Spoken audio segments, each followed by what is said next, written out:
All right. I believe that's live. Make sure that I've shut off all the audio so I don't get any echo.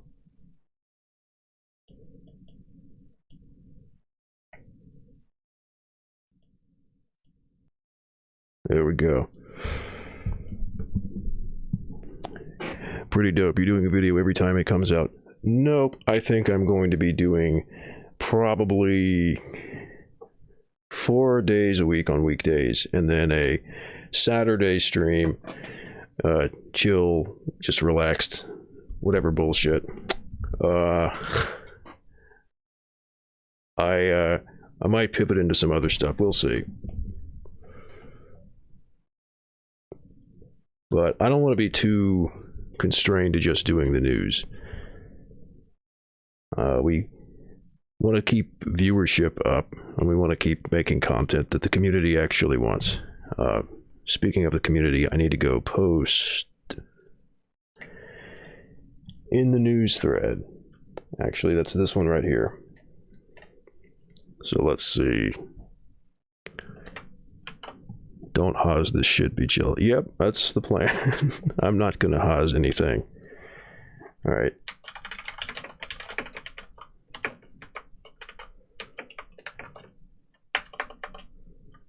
Today's news. Today had some oh boy. Today had some crazy stuff with that Chauvin trial. It's not looking good for the defense. He's looking mad guilty right about now. Yeah, so I've already got up the main leftypol news thread, plus all of the articles in the first post.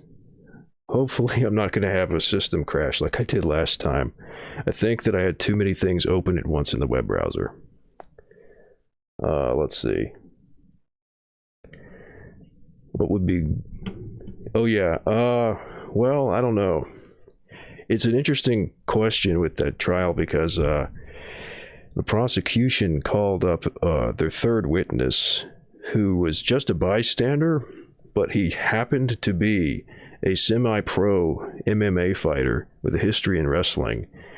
And not only did he know all about chokeholds, apparently he actually told the cops as they were choking Floyd that they were doing a blood choke that was life-threatening and that they needed to stop.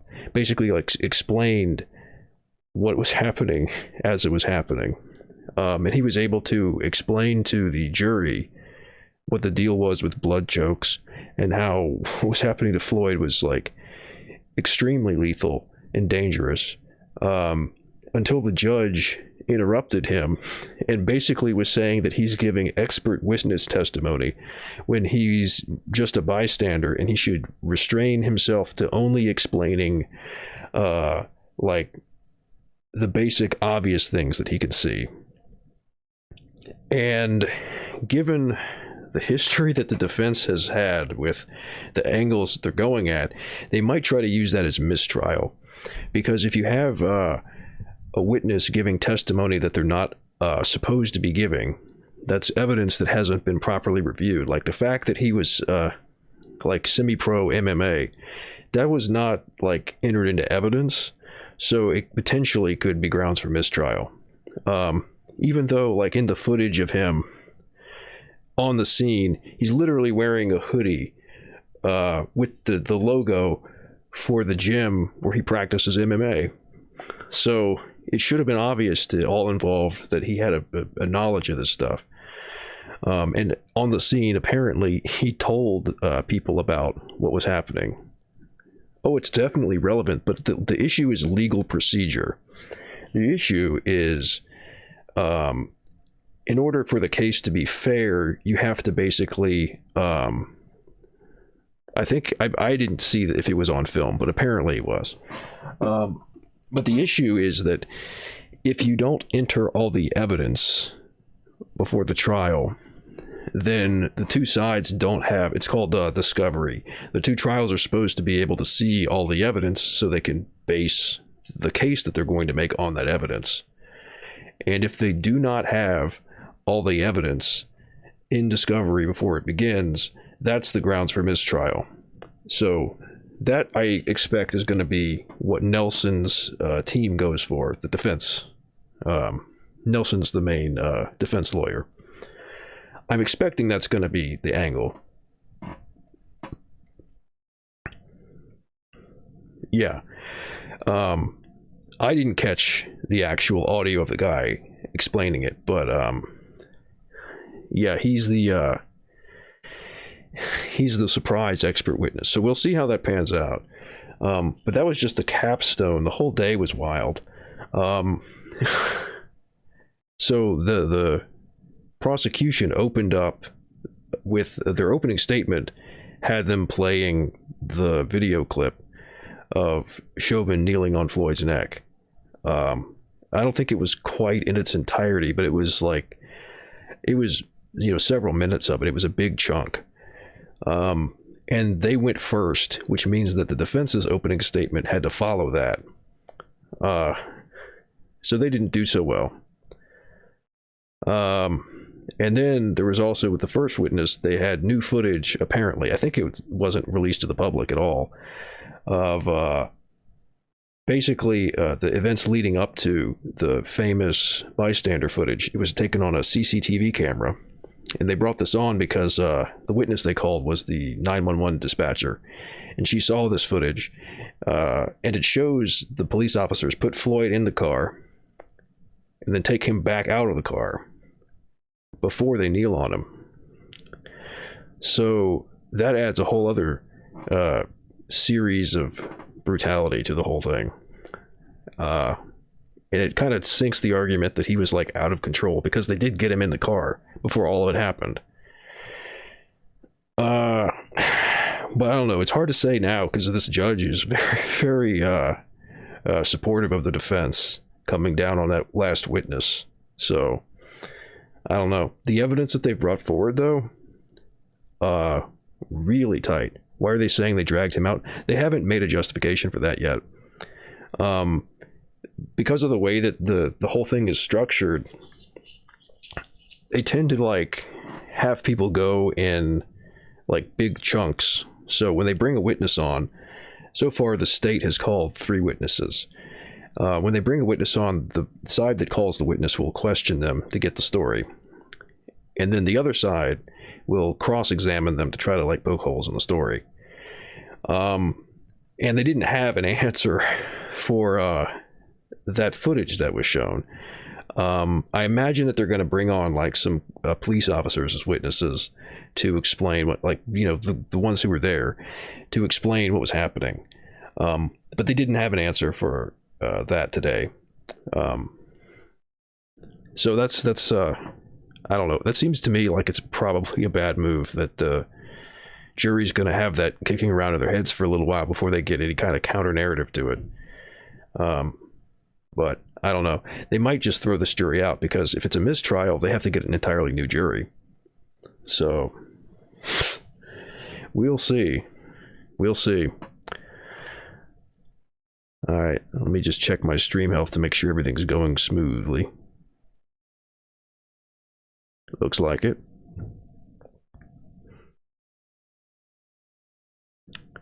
Can you see the jury? No, you cannot see the jury.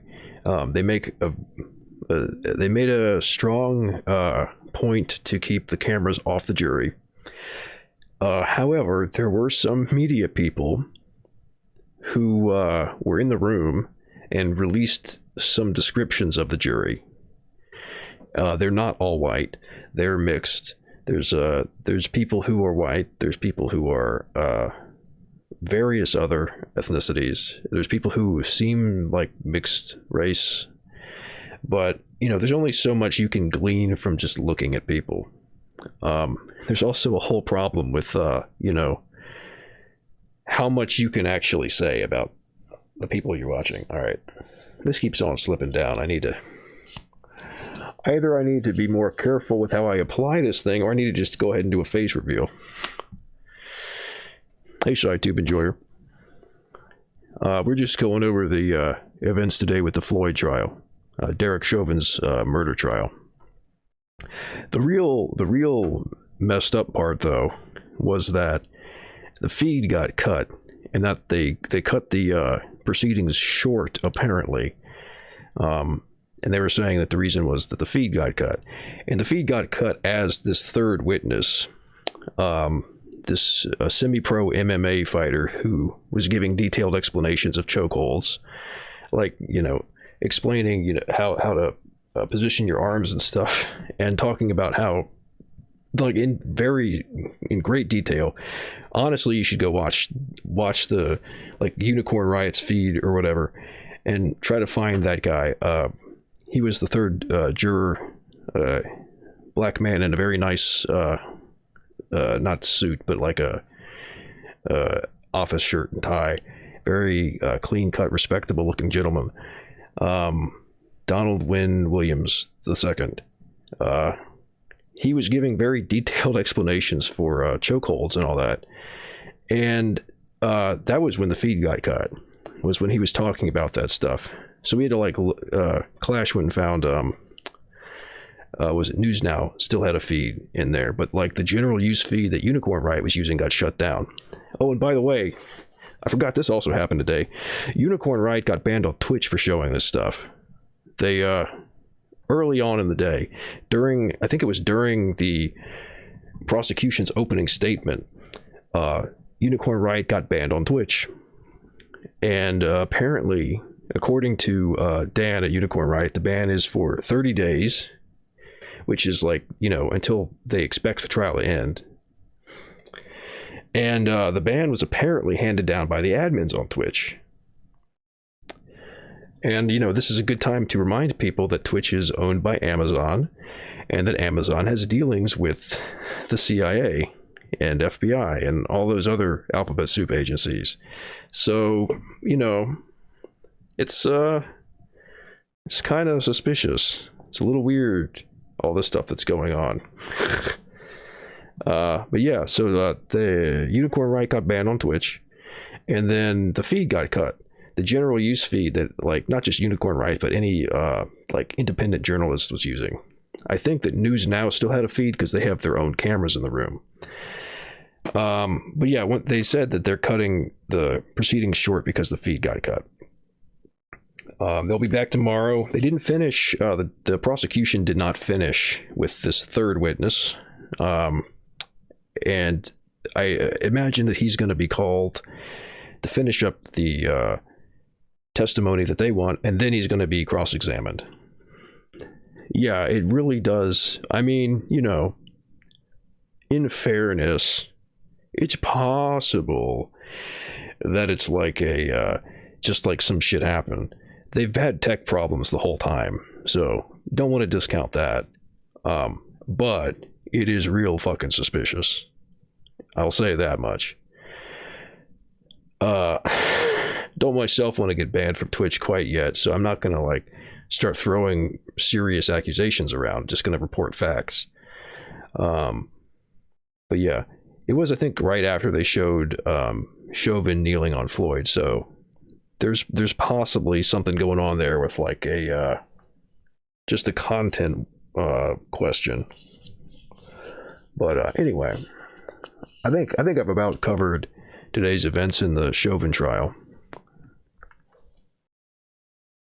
So I think I'm going to go ahead and move on, if I can tie this bandana tightly enough that it doesn't slip. I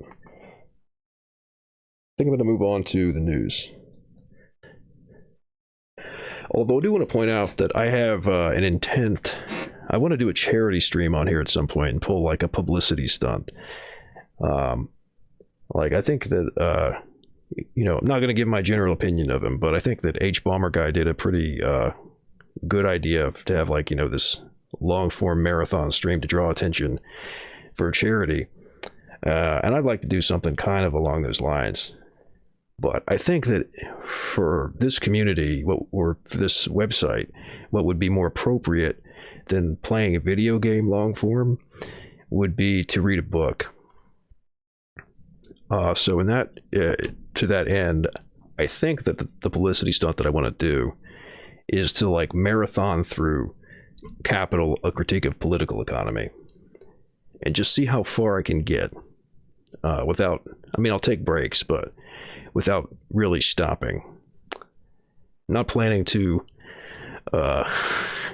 do a good reading or really understand all of it or anything, but just read aloud and see how far I can get into the book. And it turns out that it's actually pretty easy with Streamlabs to do charity.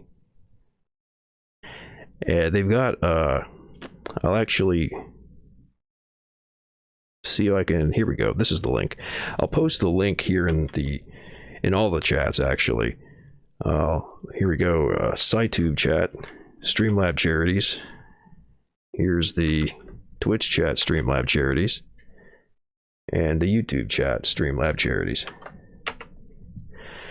So that's just for public reference if anybody wants to see what sort of things are optional there. Oh, damn. Does the chat app now show both Twitch and YouTube? That's cool. Never posted anything in the YouTube chat before, but apparently that also shows up in this little chat box here. Neat. Anyway, when do I plan to do this? April sometime. The initial plan was April 1st to say it like it's a joke, but then to actually do it. But with the Chauvin trial going on, April 1st is the Thursday, and I don't want to cut through that. So I think I'm going to save that for the weekend. I have to go to bed. This is based. Yep. Sweet dreams. Let me post you a little sleepy Stalin.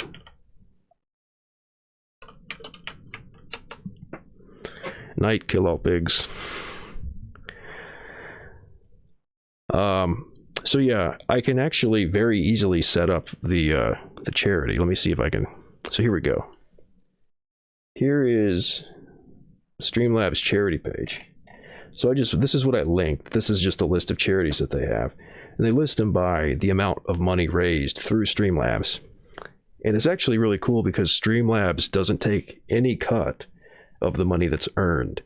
So like if I start a fundraiser through Streamlabs, the way that it works is it makes, like, I have a page that's tied to my Twitch or YouTube, and then it makes a sub page for that charity, for that particular drive that I do.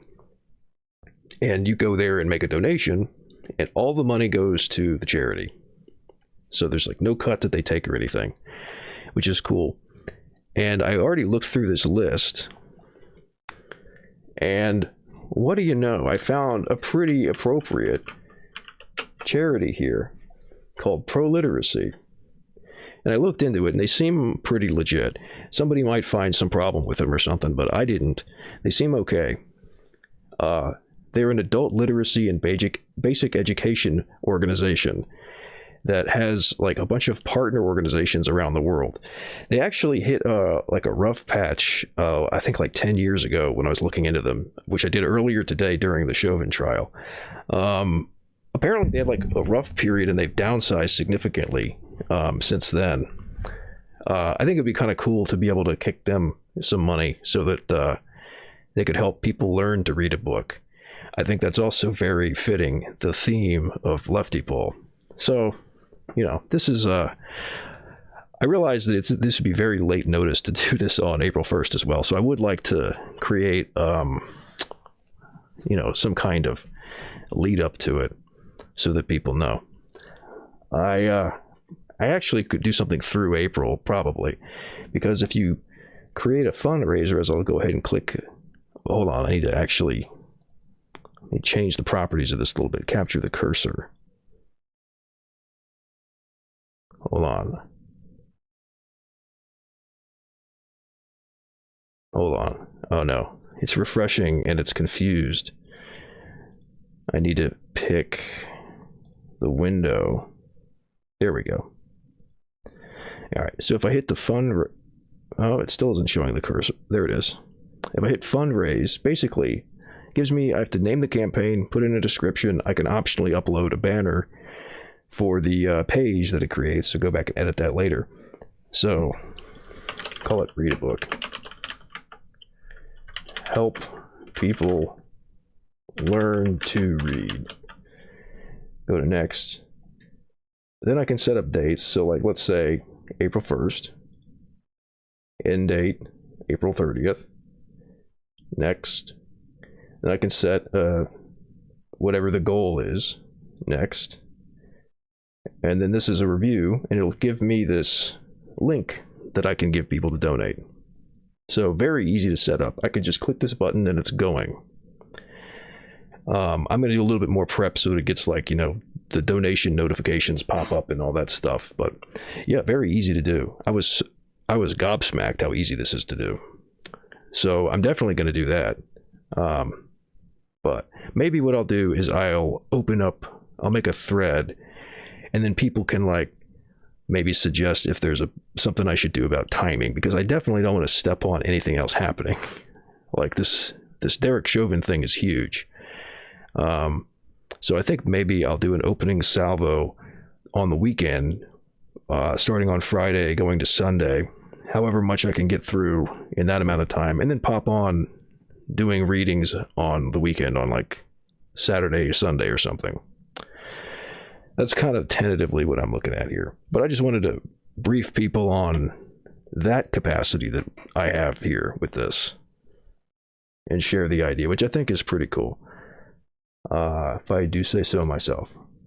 But that's not the main attraction. The main attraction here is the news, which I think that's about time to get into now, since it's about half an hour in. So first of all, I got a couple of stories that were sent to me by some people in the chat during the Chauvin trial. Here's a story on Russia and Navalny that I'm going to translate here. So the headline goes, Peskov confirmed the agreement of video conference of Putin, Merkel, Macron, and Macron. And then it repeats in Russian. Let's see. So this is Moscow, March 29th, RIA Novosti. The video conference of the leaders of Russia, Germany, and France, Vladimir Putin, Angela Merkel, and Emmanuel Macron, is being coordinated. One of the topics will be Donbass, said the press secretary of the Russian president, Dmitry Peskov. So he's, their answer to our Jen Psaki. Earlier, German government spokesman Stefan Seibert said that the video conference of the leaders of Russia, Germany, and France did not take place on Monday. He did not give further details. And they've got a quote. We are continuing to negotiate with Berlin and Paris. When there are specific results of the agreement, we will inform you, Peskov told reporters in response to a question whether the video conference will take place on Monday.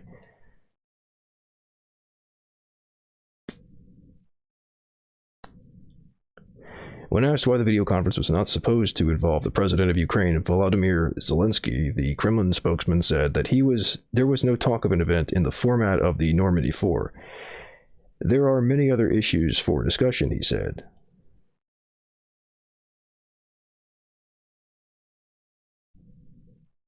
Oh, did I miss it? Of course, now in such a format of discussion, without touching upon the situation in Donbass, it is impossible. Of course, this topic will somehow figure on the agenda, but this is not the only topic, he said. Peskov added that there is no exact date for the time of the video conference. Earlier, the press center of the Joint Forces Operations Headquarters said that during the shelling near the village of Shumy in the Donetsk region, 4 Ukrainian soldiers were killed, 2 more were injured. President of Ukraine, Volodymyr Zelensky, said the head of the general staff to the scene of the incident, and he himself said that he would soon discuss the situation with the leaders of the Normandy 4, Germany, Russia, Ukraine, and France. But he's not being let into the discussion yet. In July 2020, additional measures to ensure a ceasefire came into force in Donbass. These measures imply a complete ban on firing, placing weapons and near settlements, offensive and reconnaissance, and sabotage actions. In addition, they provide for disciplinary liability for violations of the ceasefire. Ceasefire orders containing measures to maintain it must be in effect until the conflict is fully resolved.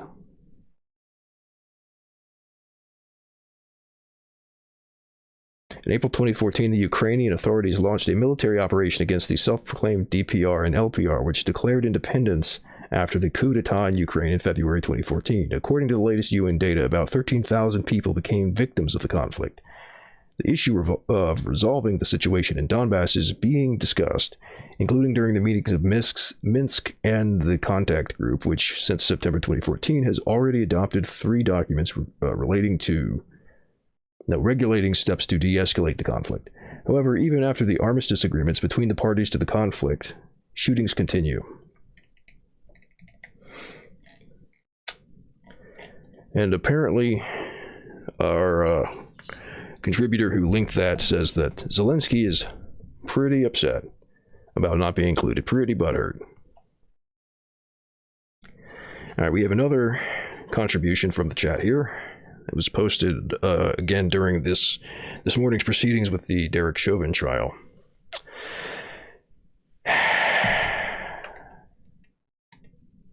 Handcuffed black youth shot himself to death, says coroner. Coroner says Victor White III was shot in the chest while his hands were cuffed behind his back, but still calls the death a suicide. Let me just, real quick, right behind your back, shot on the chest. So like,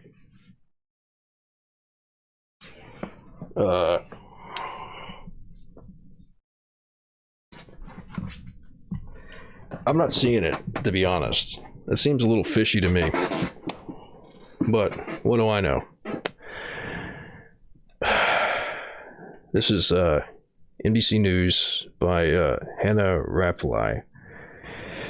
The coroner's report, obtained exclusively by NBC News, directly contradicts the police version of how a 22-year-old black man died in the back seat of a Louisiana police cruiser earlier this year, but still says the man whose hands were cuffed behind his back shot himself.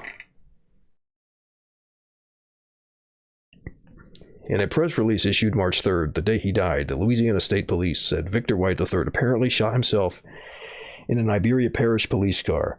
According to the police statement, White had his hands cuffed behind his back when he shot himself in the back.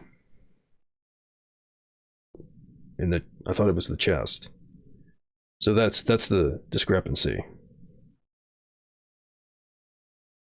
But according to the full final report of the Iberia Parish coroner, who was released nearly 6 months later and obtained exclusively by NBC News, White was shot in the front, not the back. Yeah. The bullet entered his right chest and exited under his left armpit, so.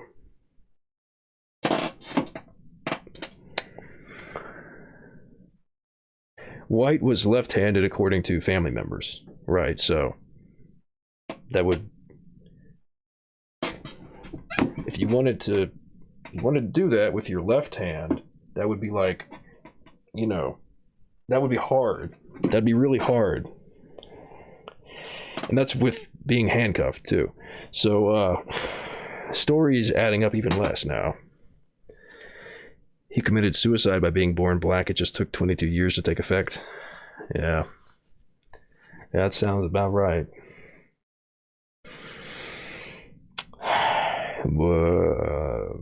Yeah. He was left-handed according to family members. According to the report, the forensic pathologist found the gunshot residue in the wound, but not the sort of stippling that a close-range shot can sometimes produce. He also found abrasions on White's face, so I guess he smashed his face around a bit before he shot himself.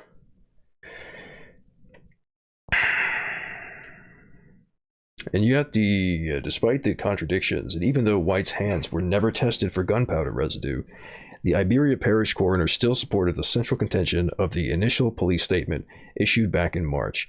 Dr. Carl Ditch ruled that White shot himself and declared his death a suicide. In a press release issued Monday, Dr. Ditch said that based on the findings of the pathologist and investigators, it was possible for White, due to his bodily habitus.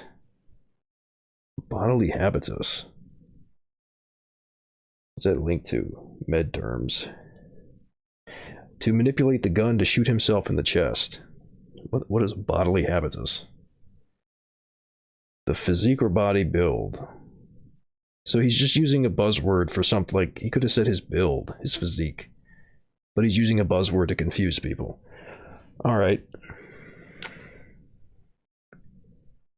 Yeah, that's smells pretty bad.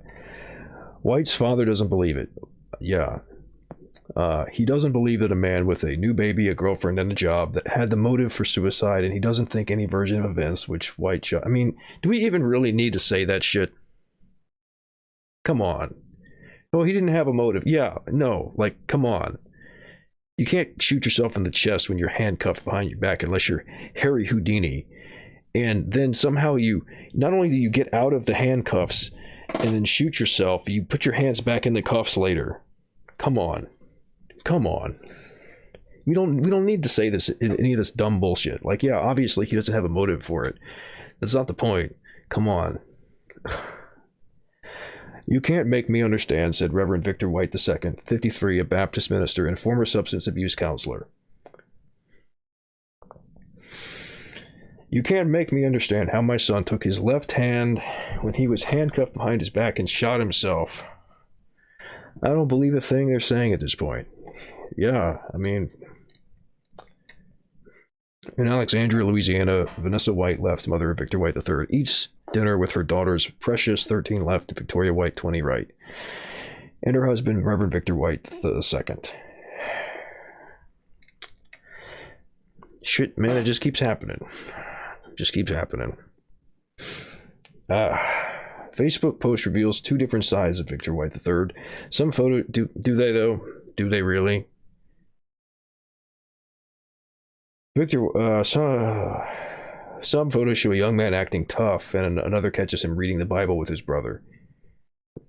It just sounds like, yeah, a young guy acting tough. That's a side, right? That shows he was a violent thug, according to some people. I can't, man. I mean, I'm not surprised. I'm sick of this kind of shit in these articles. Like, what? Oh, he was like posing, like, he was posing like, ooh, yeah, ooh, look, I'm a tough guy, like that, and that's supposed to show that he was like a bad guy who deserved to get shot, potentially criminal. You know, and also, I mean, on the other side too, the idea that somebody reading a Bible shows that they're like, oh, such an angel, such a good guy. This is just like trashy reporting. Those who knew him describe him as a goofball, eager to make friends and family laugh. For a time, he had struggled to get himself on track, they say, and there were, oh yeah, they gotta say that. And there were arrests for property damage and marijuana possession. Okay, so marijuana possession, absolutely not a crime. Total bullshit charge. Property damage could be like anything. That could be like you fucking stumbled into something and broke it, okay? And it's also like property damage, not a really big deal generally. But you gotta throw that stuff in here to make it like, maybe the cops had a point when they shot this guy while he was handcuffed. Gotta throw that stuff in here. They always do.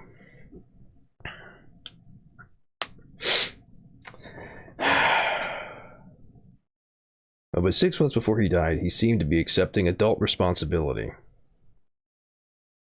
That's such a patronizing way to talk about this, man. Like, this motherfucker died. Do you really need to, like... You can't show any more respect than this. Like, obviously he was just shot in the chest while in custody. And this is the level of respect that they afford this dead man.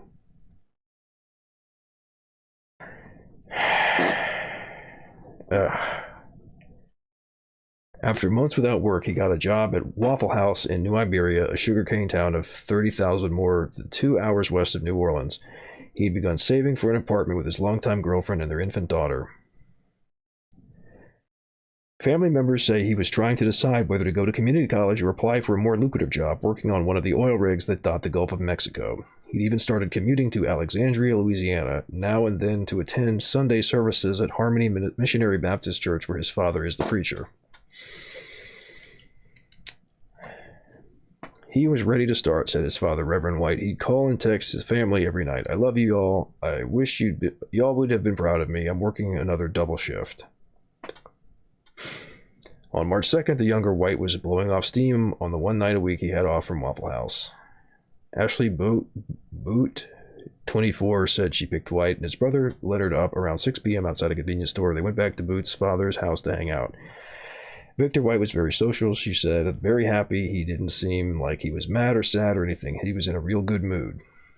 While at Boot's father's house, they ran into Isaiah Lewis, 24, who was visiting his own father next door. Lewis and White, who had never met before, headed off. They talked for a few hours about problems White was having with his girlfriend, about work and life. We just clicked, Lewis said. Boot and Lewis both say they don't know whether Victor White had a gun. Right, so that's just a response that they had. Somebody said, did this guy have a gun? Because that's like a relevant question to ask when somebody gets shot while handcuffed. That's somebody who really poses a threat, whether they have a, like, come on. Even if you have a machine gun, if you're handcuffed with your hands behind your back, what kind of threat are you? Really? Boot said that when White and his brother were roughhousing in the kitchen, she overheard White say, "Oh yeah, I got mine on me," in reference to a handgun. Okay, pro tip, if you're able to handcuff somebody, then you are able to subdue them without shooting them.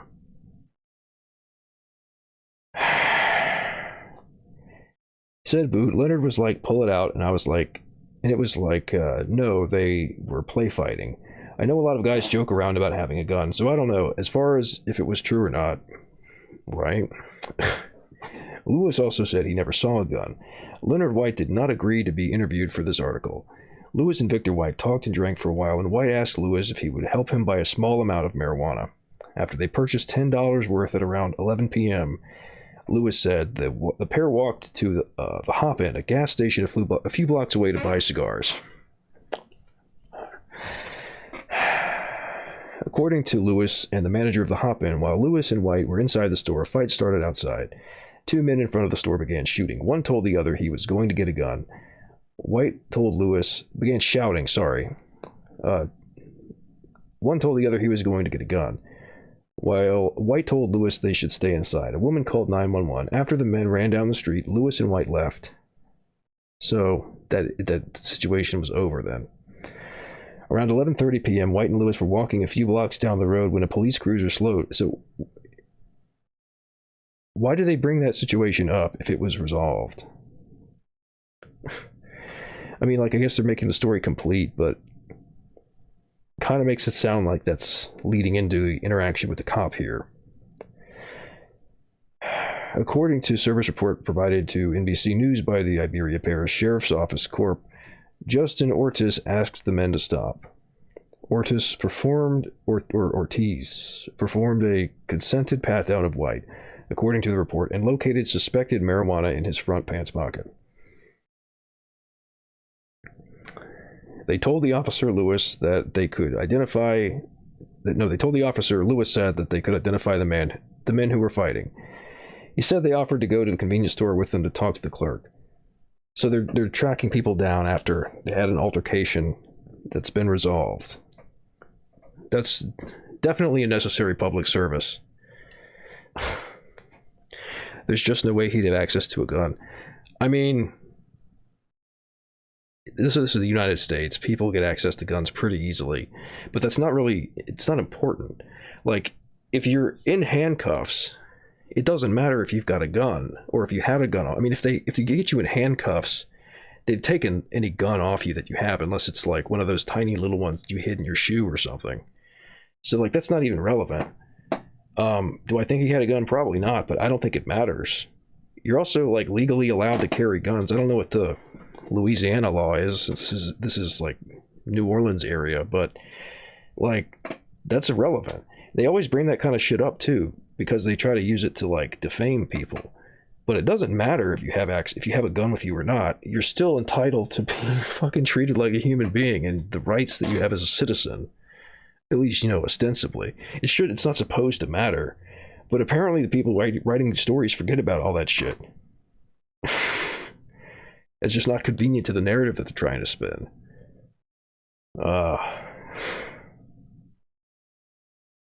Yeah. He said they offered to go to the convenience store with him to talk to the clerk. I said, you can still probably catch them, Lewis said. You're just burning time. They're putting quotes within quotes. You're just burning time here, Victor said. Why can't you go back to the store and look at the camera? And they said they didn't have time for that. According to a public information officer for the Iberia Parish Sheriff's Office, no one was ever apprehended for that alleged offense. Lewis said that after finding the marijuana, the officer told them, I'm going to let y'all go, that's nothing. But after the officer ran the men's names through a police database, he called for backup. As they waited, White and Lewis sat on the ground in front of the police cruiser, headlights cutting into the dark. By the time a second officer in a separate cruiser arrived, Lewis said White had been handcuffed behind his back and placed in the back of the first car. So handcuffed and in the car. The police report says White was detained and read his rights. According to the report, a second search of White produced the cigars and a small amount of cocaine. And White said both the cocaine and marijuana were his. White was then transported to the patrol center to be questioned by narcotics detectives, the report concludes. Which, again, like a bullshit crime, but that's also pretty suspicious. The officers dismissed Lewis, and he walked back to his father's house. But by 5 a.m., Lewis said, detectives were knocking on his door asking that he come to the station to answer questions about his friend. At no point throughout the course of the subsequent interview, Lewis said, did they tell him that White had died while in the custody of police officers. Yeah, why? Of course they didn't. Why would they tell you that? I tried playing it out in my head, Lewis said. If we had different timing, I don't know what went wrong exactly that night. Yeah, it could have been you instead, right? A recent photograph of Victor White III. He died in March at age 22 after suffering a gunshot wound while handcuffed in a police cruiser. I love how they use that like passive phrasing. He was shot. He died. Not a cop murdered him by shooting him in the chest while handcuffed. Of course, legally you can't really say that the cop murdered him because that's like a legal conclusion and like technical shit about not being able to say that because there's been no conviction of a crime. But yeah, and the coroner of Iberia Parish ruled his death a suicide.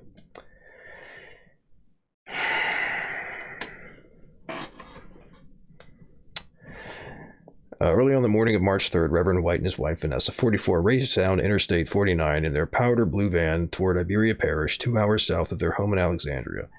They'd received 2 disturbing and cryptic phone calls, one from their son, Leonard, and another from the Louisiana State Police. Both said they need to get to New Iberia because something had happened to their son, Victor. I tried not to think the worst of it, Vanessa said. I was never imagining that he'd gotten shot.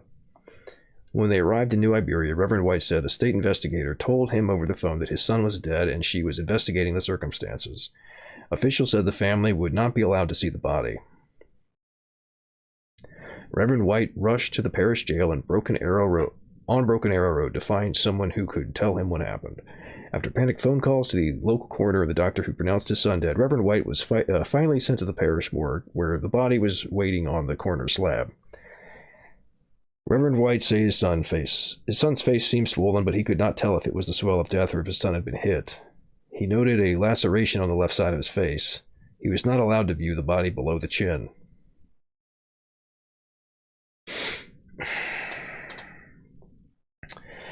I mean, like, this is really suspicious, even aside from being, like, cynical and aware enough to be like, yeah, this is obvious what happened here. How does anybody look at this and not be like, that's really suspicious? You can't see anything with the face. I saw distress in his face, he said. I saw death. As police investigators stood on either side of him, Reverend White performed the last rites over his son's body, then left the room to tell his wife what he saw. Wouldn't even leave him alone with his son. And apparently wouldn't even let his mother into the room. The Whites did not know anything about the circumstances of their son's death until after their visit to the morgue, when a family friend in New Iberia called to tell them the state police had issued a press release on Facebook. So they find out through the press. I mean, you want to talk about, like, I'm already, like, pissed off at the person who wrote this article for disrespecting this dead person. But they wouldn't even respect, you know, the county wouldn't even respect the bereaved parents enough to tell them what the situation was. They're just like, well, I guess he died. I don't know. And they found out by hearing about the news.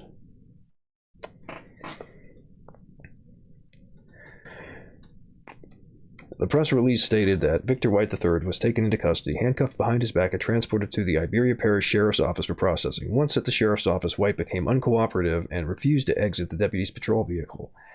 As the deputy requested assistance from other deputies, White produced a handgun and fired one round, striking himself in the back. So they're just saying he was absolutely determined to commit suicide. And to the point that he managed to, with hands behind his back, managed to produce a handgun and shoot himself somehow, maneuver his hands behind his back somehow to shoot himself. That was the original story before the coroner's report. They didn't even go to the effort to get the coroner to tell the same story. You know, or figure out a story that would be compatible with what the coroner said.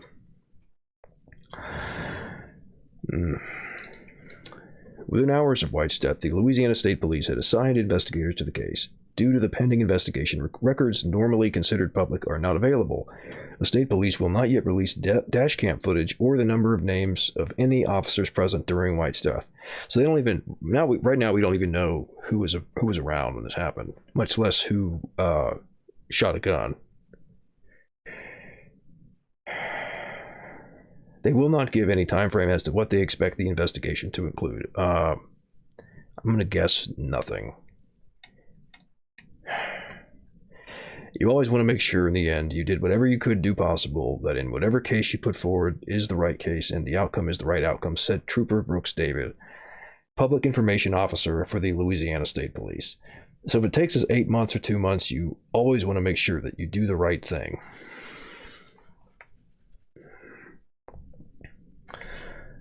How much longer is this? This is horribly depressing.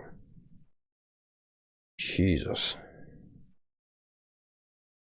The coroner's report notes that White had 2 lacerations on the left side of his face, one above his left eyebrow and one on his left cheek.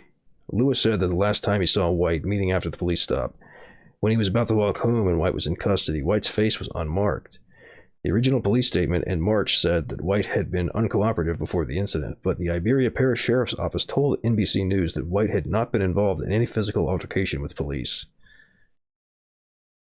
According to the coroner's report, White had a blood alcohol content of 0.132%, which would have made him legally drunk if he were driving, but he wasn't driving, apparently. And he also tested positive for marijuana. He tested negative for cocaine and any other narcotics. Again, like, they put this shit in the article even though it's not relevant. Like, it doesn't matter if you've taken every drug there is. That doesn't make you a threat when you've got your handcuffs, when your hands in cuffs behind your back in the back of a cop car. This is irrelevant. But it's more stuff they can sprinkle on to try to make it sound like, oh no, they had to do it, they had to shoot him. That's all that this is about.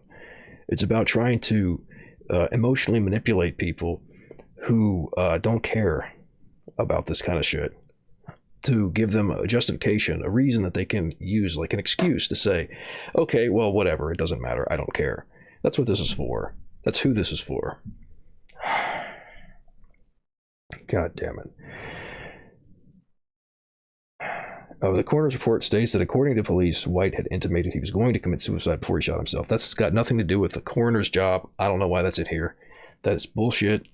The coroner isn't supposed to be recording some statement the police made about, like, that's not relevant.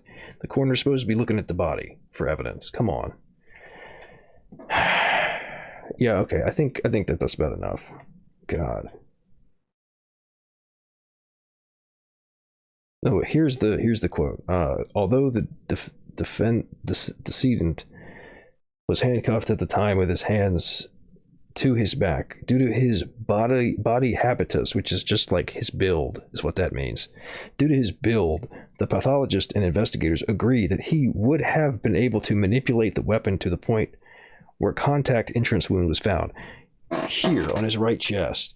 His hands were behind his back. Again, behind his back. And they're saying that he could have manipulated somehow his hands around to shoot himself in the right chest. Angled such that the bullet came out his left armpit. So not just like get the gun over here, but to point it like that.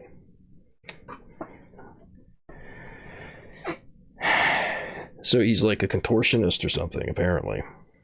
All right, I've read enough of that. Thanks for posting that.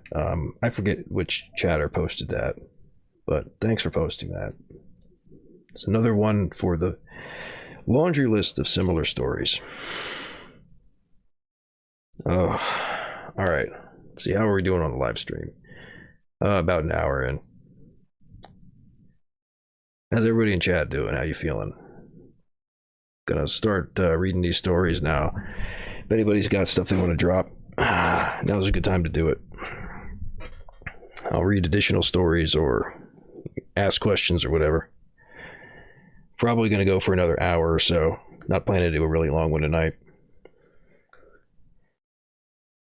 I think I'm gonna start with the top headlines that News Anon posted, and then move on to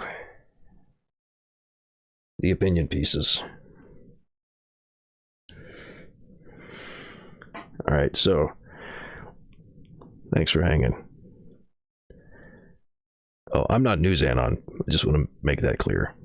I'm just using the stories that News Anon has curated. But you are right, TYBNA. News Anon is based. Props for this post-trial. I mean, I already had all the stuff figured out, so yeah, News Anon has been doing this for a long time. Very based. Yeah, I was hoping I'd be able to do this post-trial, and as it turns out, cutting the feed allowed me to do it. I may not be able to start at 6 tomorrow because they might still be going. We'll see. I'm going to try to do like a couple hours while they're doing the trial, but that's going to be, we don't know how long it's going to last right now. It's looking like it might be a while, so. All right. Yeah, so actually I'm gonna do a new thing. I'm gonna skim through the thread. First of all, actually, I'm gonna turn off the browser.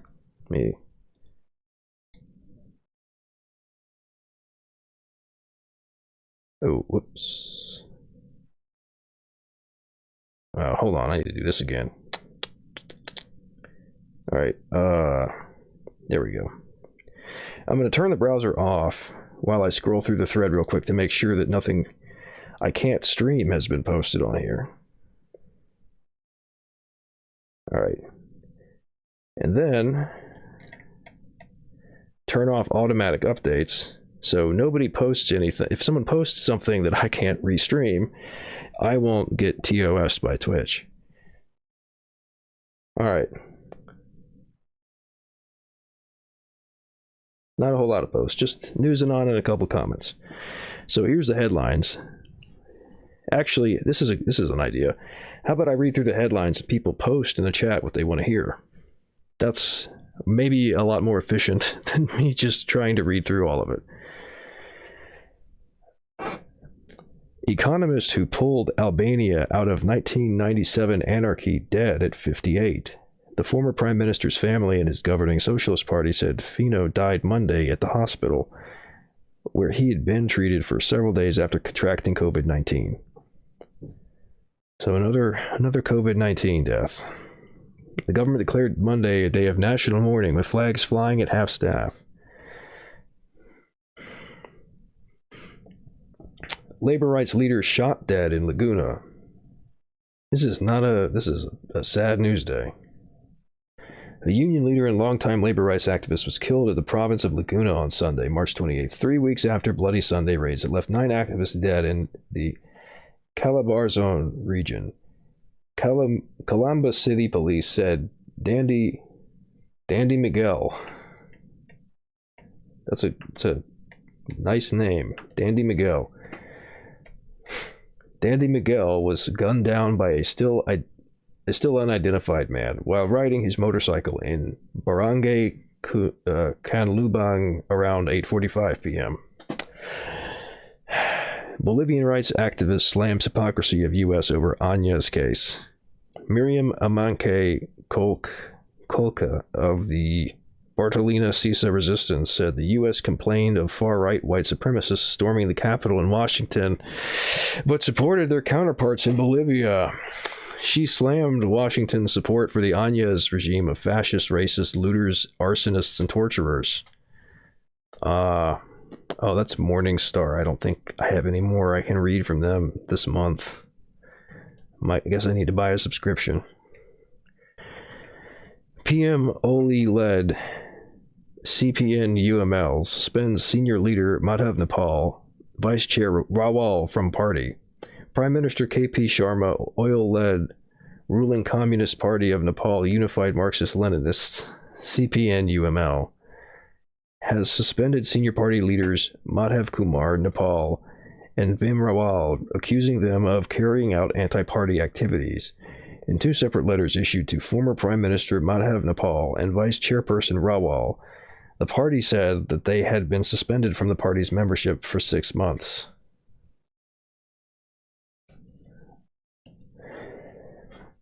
And that's India. Miriam seems cool. I agree. Miriam does seem cool. I wish...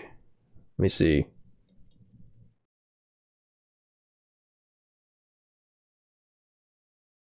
My limit is up for the month. I guess... Yeah. I can't read anymore.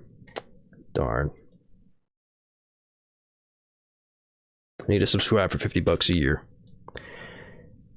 I would love to be able to read it, but I can't because I don't have a subscription. Yeah, it's Morningstar Online. They require subscriptions to read more than 6 articles a month, and I use that up on previous days, particularly by opening multiple tabs of the same article, which apparently counts as reading an article. Anyway,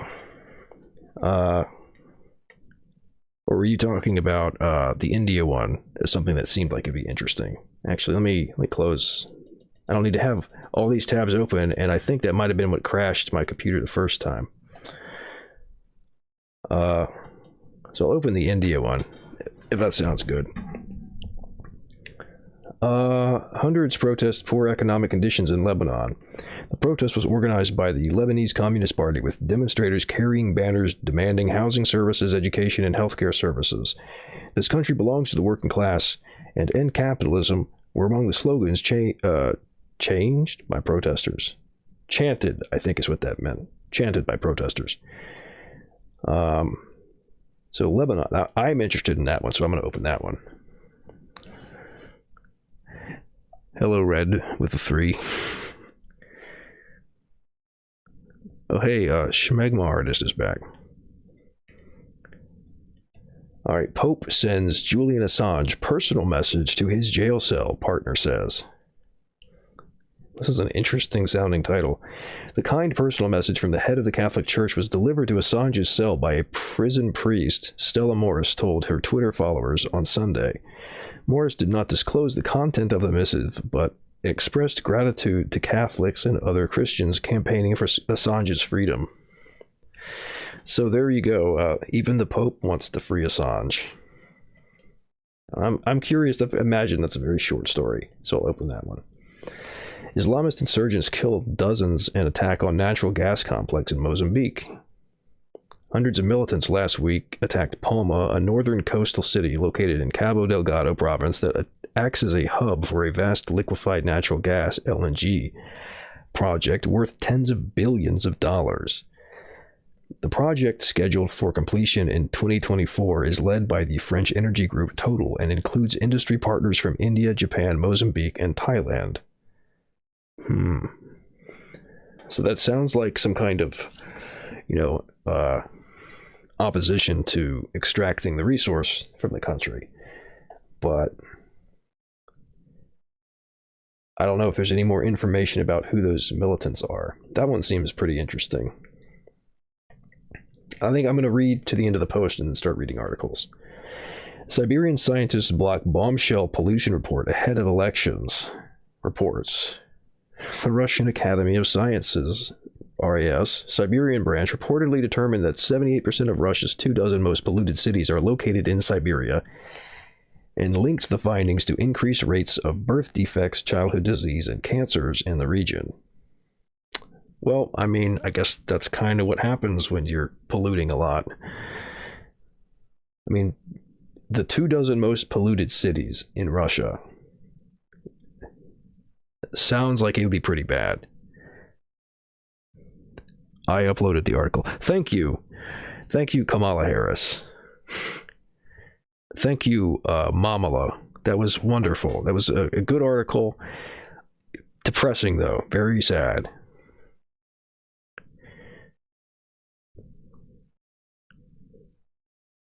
Yeah, cursed username is right. You can block or erase cookies to reset the count of the Morningstar site. Yeah, I might do that in a second. Maybe after I get to the end of this post. This is a new browser for me, so I need to learn where stuff is in the menu. But yeah, that's probably doable. I probably should just install something that erases cookies automatically, but I haven't gotten around to that yet. Mexico's coronavirus death toll is likely 60% higher than confirmed numbers. Just when I was starting to think that AMLO was based, we see this. Updated figure. I mean, that's not necessarily him, but updated figures here on excess mortality in a table published by Mexico's health ministry showed that by the end of the 6th week of this year, 294,287 fatalities associated with COVID-19 have been registered on death certificates in Mexico.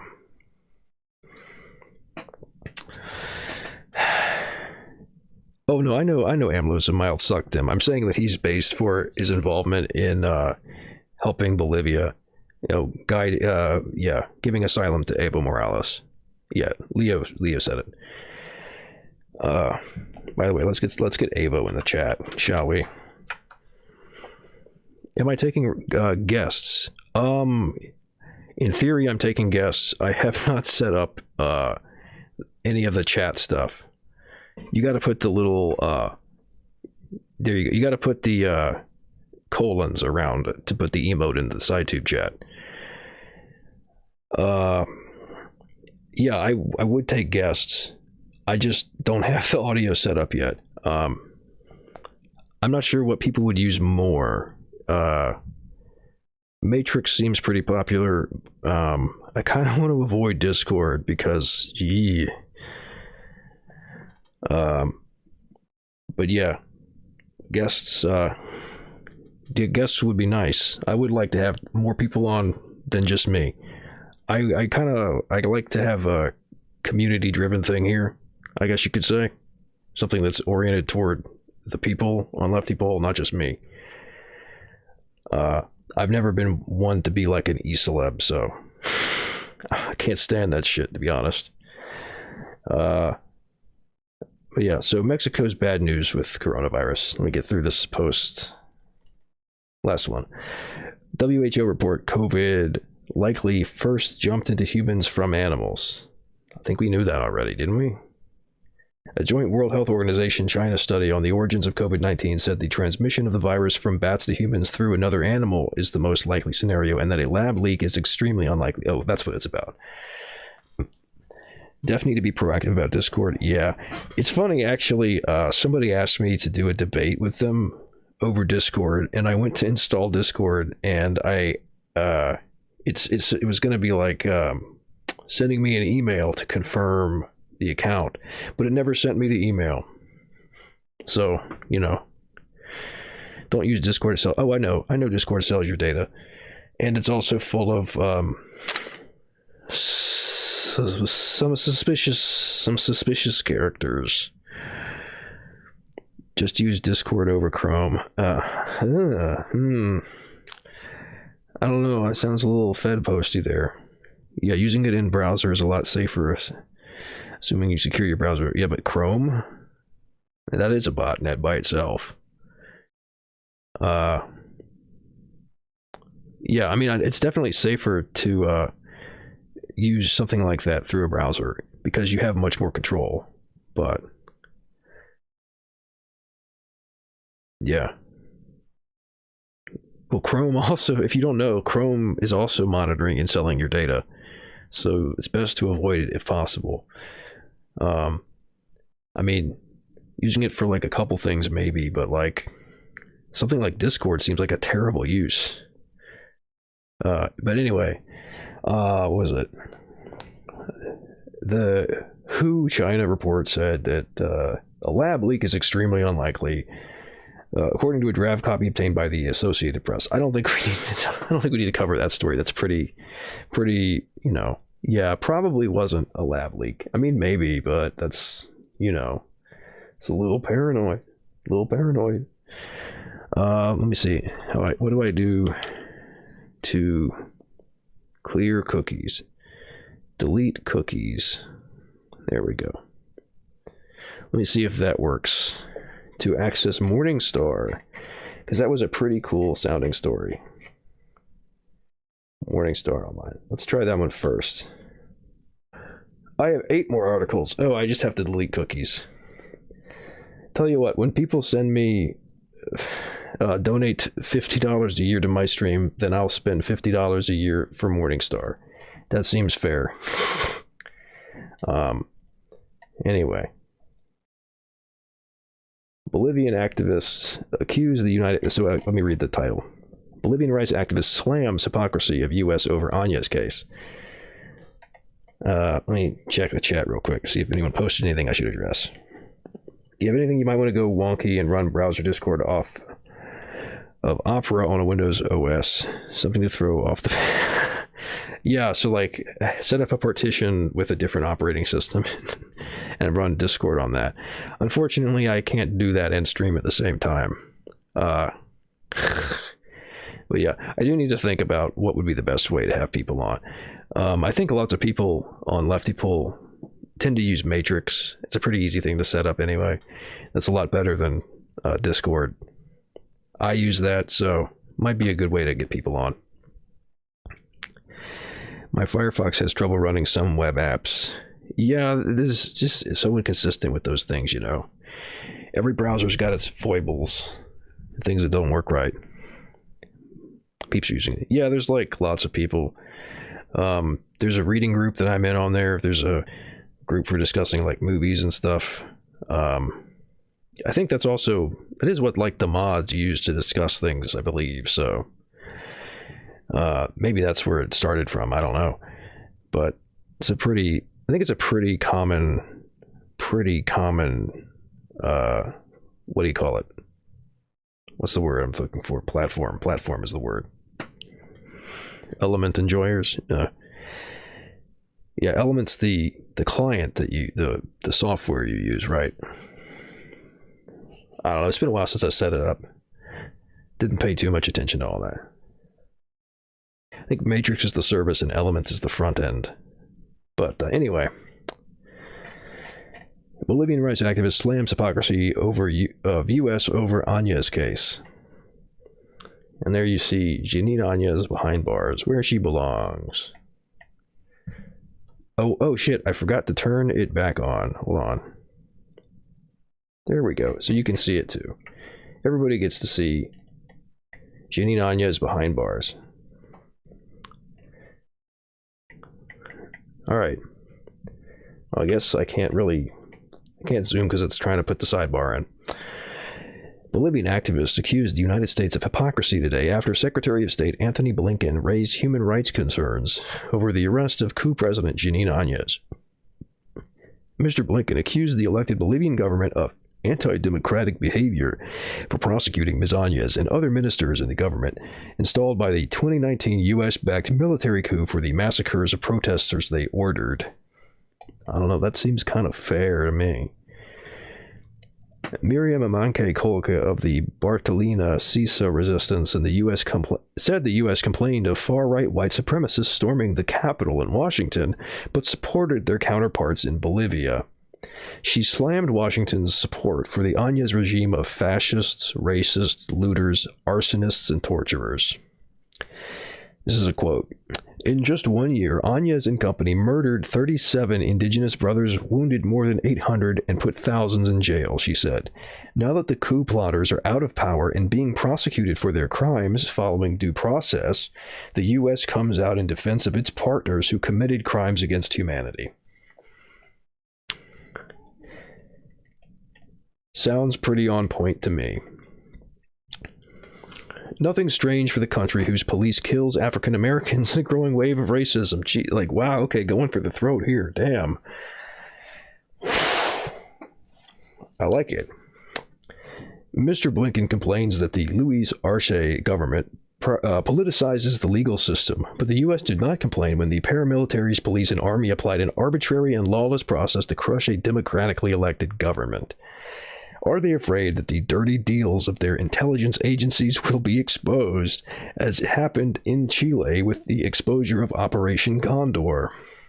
Damn. She also attacked the Catholic Church, which has complained of Ms. Áñez's arrest, pointing to its nefarious history of supporting vile reactionaries in Latin America, including by enabling the resettlement of Nazi war criminals such as Klaus Barbie, who became an advisor to Bolivian military dictatorships, as well as working for the CIA and West German intelligence from the 1950s to 80s. God damn.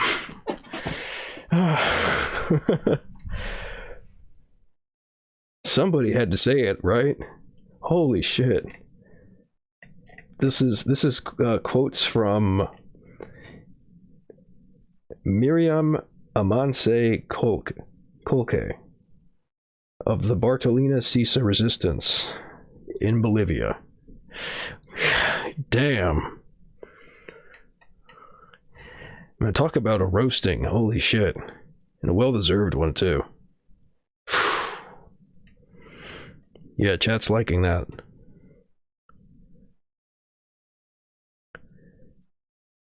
Literally tying the Catholic Church to Nazis. What a sick... I mean, that's not just... it's not a sick burn. That's just... They were tied to Nazis. There was a whole thing between the Nazi Party and the Catholic Church. They were pretty tight. Basada, yes, very much so. Mucha basada. Like clockwork. Yeah. Raising a glass to Miriam. What a poster. I agree. Damn. Pretty incredible that things went the way that they did in Bolivia, and Moss is back in power, and the people are able to say this kind of shit without having somebody like drive tanks after them. Wild that this is how poorly imperialism is going now. Hopefully it's a sign of things to come, and all these dumb coup attempts aren't going to pan out so well in the future. That would be awesome.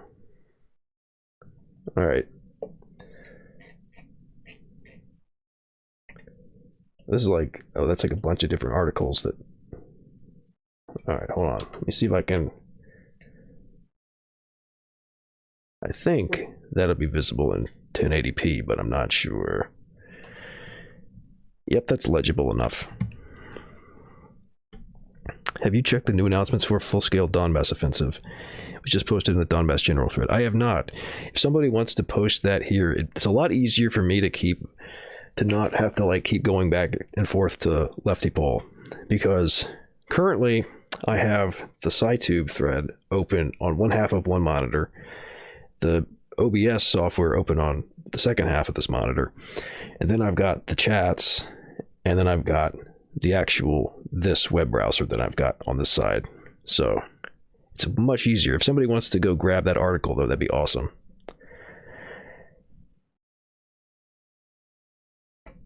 All right, so from Outlook, the news scroll. This is India news. PM Oli-led CPN UML suspends senior leader Madhav Nepal, Vice Chair Rawal from party. So some internal party politics going on here. Short article, too. Kathmandu, March 29th. Prime Minister KP Sharma Oli led ruling... Oh, okay. Now I was confused by the syntax here. Prime Minister KP Sharma Oli led ruling Communist Party of Nepal unified Marxist... Oh, so this is Nepal, not... Okay. I thought it said that it was from India in the main thread. Nepal Unified Marxist-Leninist CPN UML has suspended senior party leaders Madhav Kumar Nepal and Bhim Rawal, accusing them of carrying out anti-party... Yeah, I thought Nepal was just the guy's name.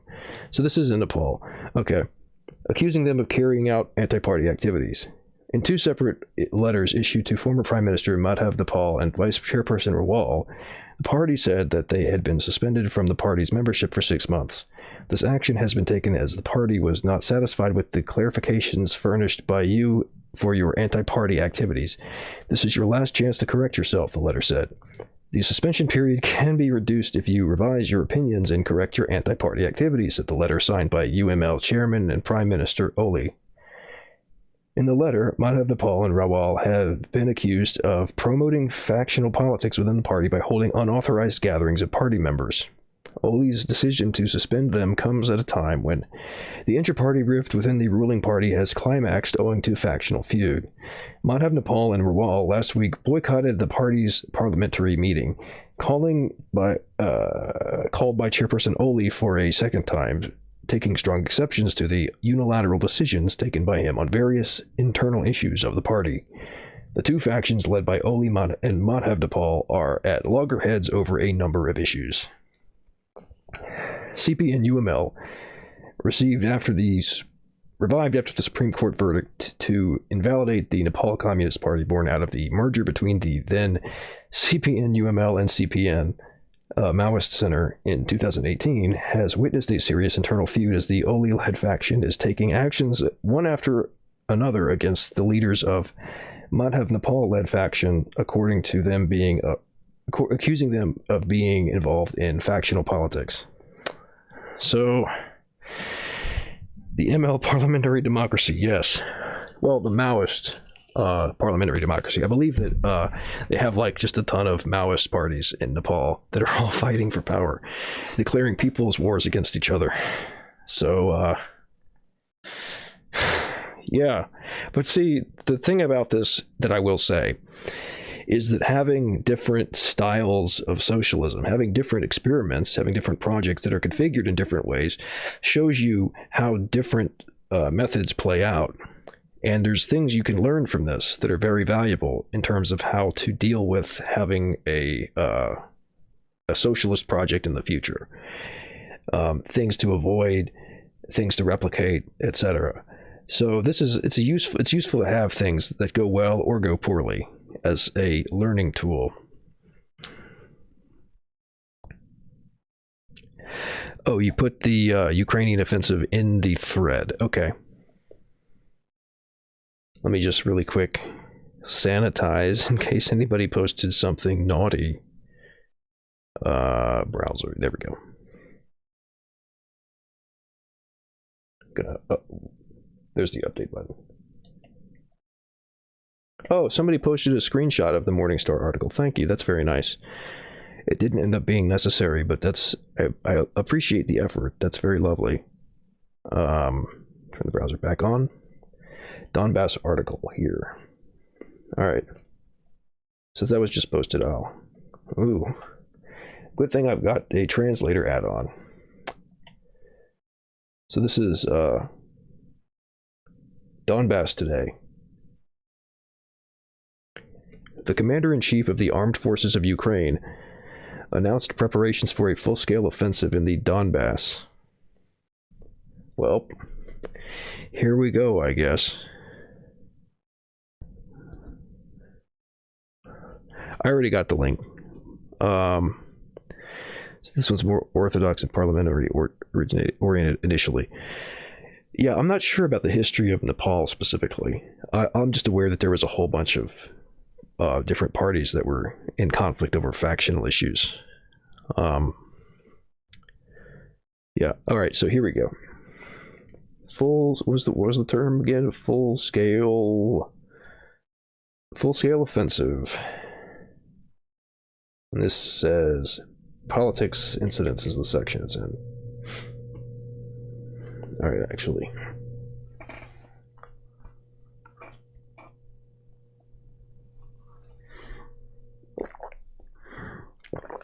I'm getting a lot better at that.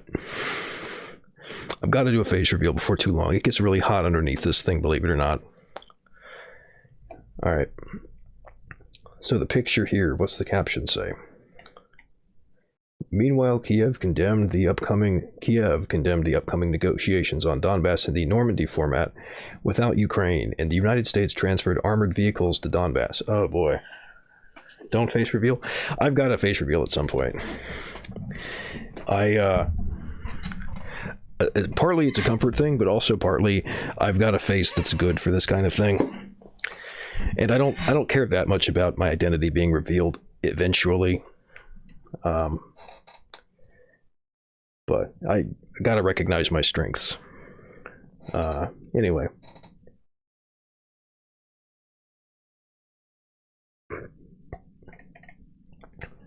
Today it became known that in the near future, against the background of a possible escalation of the military conflict in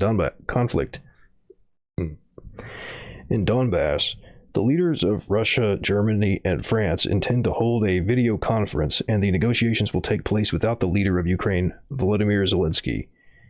Let me see. Oh, that does get bigger if I zoom in. Cool.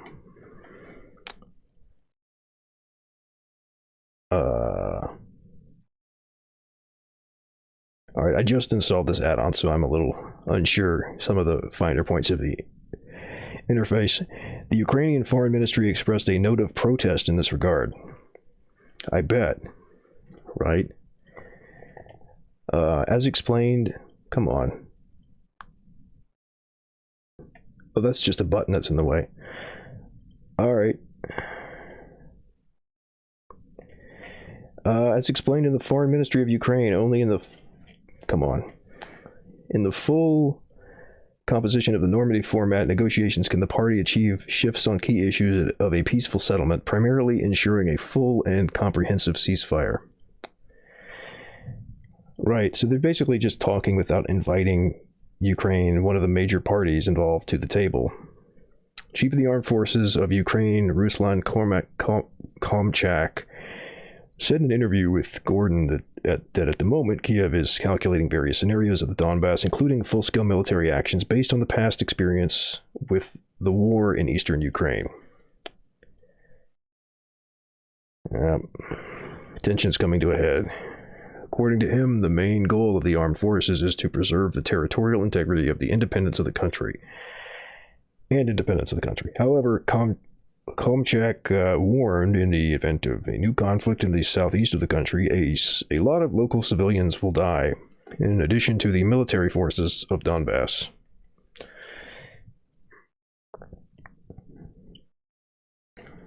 In practice, his words are confirmed by the pulling together of military forces to the demarcation line in Donbass, as reported over the past couple of weeks. Yeah, these are some short paragraphs. In addition, it became known that the U.S. authorities, as support for the armed forces of Ukraine, sent armored vehicles to Donbass, which have already arrived at the port of Odessa and are waiting for further transportation to the base zone of the Ukrainian military forces. Uh, the photos appeared at the disposal of the AV. Oh, okay. That's just photo credits.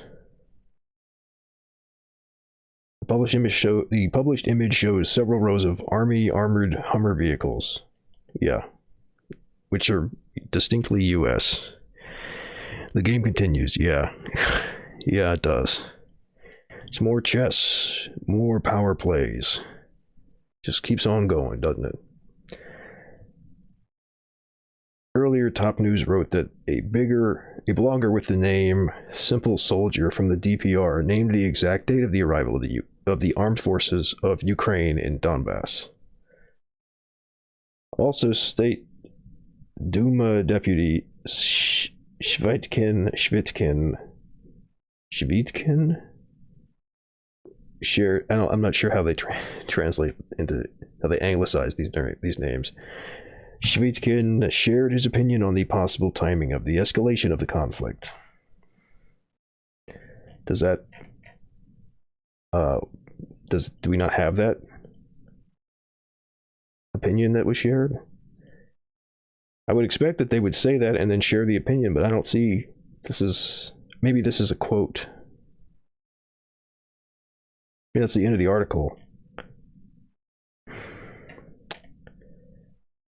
Previous post, Mike Tyson and Vin Diesel. Yeah, that's not the quote. That's something else.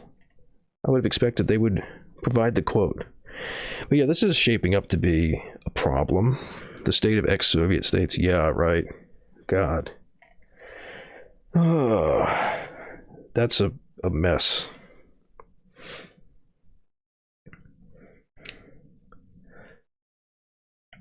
This is your country on leaving socialism behind, right?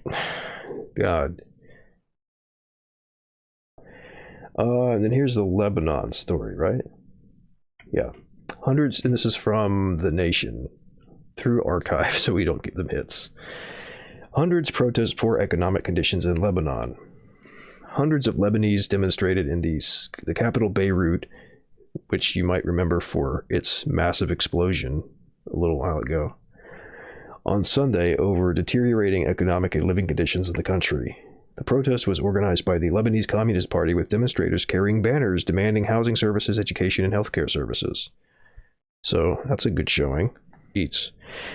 Maybe they, did some successful organizing, though. It's not about electoralism necessarily. Which, maybe they're not even focused on that. Who knows? The demonstrators rallied in front of the central bank and marched to the government palace amid tight security measures. Addressing the demonstrators, Party Secretary General Hannah Garib called for building a secular and democratic state and building a national coalition alternative to the current political system. I don't know, I can see why that may not be that popular in Lebanon. We went to the streets to hold accountable those responsible for the economic collapse, Garib said, adding that whoever failed to manage the country must go. Protests have escalated in Lebanon in recent weeks amid worsening political crisis and deteriorating economic conditions, the worst since the end of the civil war in 1990. The latest economic fallout comes amid continued failure to form a new government since Prime Minister Hassan Diab's cabinet resigned 6 days after the catastrophic explosion that rocked Beirut's port last August, killing over 200 people. Former Prime Minister Saad Hariri was designated to form a new government, but is still at odds with President Michel Aoun over matters related to it. So the explosion was so big that it literally destroyed the government. I wasn't aware of that part of the story. That's pretty wild. So yeah. Also a reminder that explosion was a result of negligence, by having a whole bunch of combustible materials piled together without proper precautions taken. The kind of thing that you do when you're putting profit over everything else, including safety. So yeah, an explosion so big that it destroyed the government. And it wasn't terrorism. It was an accident. It was, basically an industrial accident. Oh, yeah. Hard to imagine a Communist Party navigating confessionalism. I'm not sure what confessionalism refers to in this context.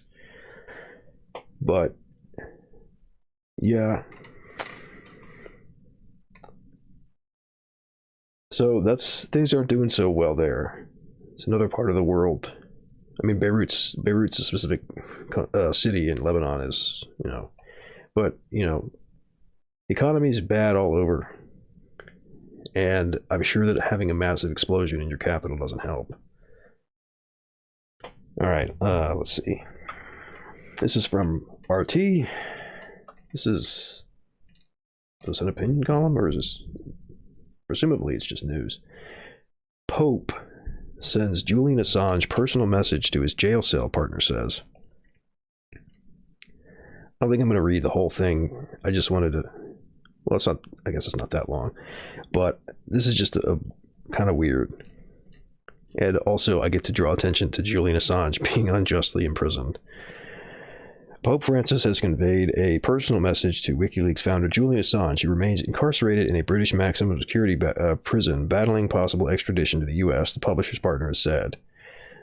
The kind personal message from the head of the Catholic Church was delivered to Assange's cell by a prison priest. Stella Morris told her this is not the prison priest. Was delivered to Assange's cell by a prison priest. Stella Morris told her Twitter followers on Sunday. Morris did not disclose the content of the missive, but expressed gratitude to Catholics and other Christians campaigning for Assange's freedom. After a hard night, Julian woke up this morning to a kind personal message from Pope Francis at Pontifex. That's just so weird that the Pope has a Twitter. Isn't that weird? To think about, like, the Pope as a position that has existed for that long, and that there's a Twitter account for it now. Delivered to his cell door by the prison priest. Our family wishes to express our gratitude to many Catholics and other Christians campaigning for his freedom. He remains in British custody at the HMS Belmarsh prison and continues his battle against the U.S. request to extradite him on espionage charges. Espionage charges for accepting leaks and publishing them, many of which include evidence of things like war crimes committed by the U.S. Sounds like justice to me. Definitely sounds like espionage. God. Yeah, just a reminder, Obama did prosecute journalists for espionage. That was a thing that happened.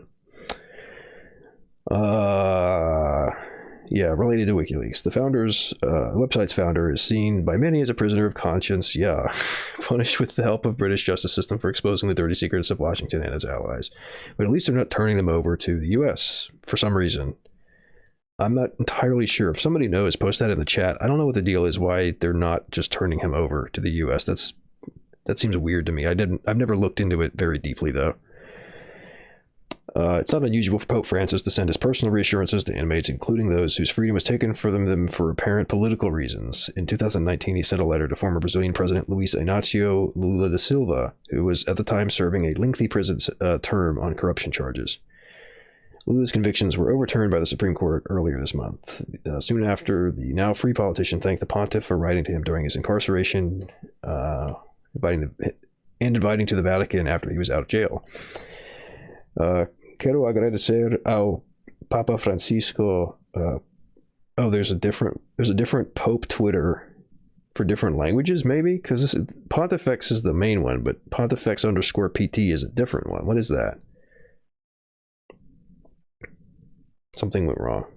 Oh, maybe that's not real.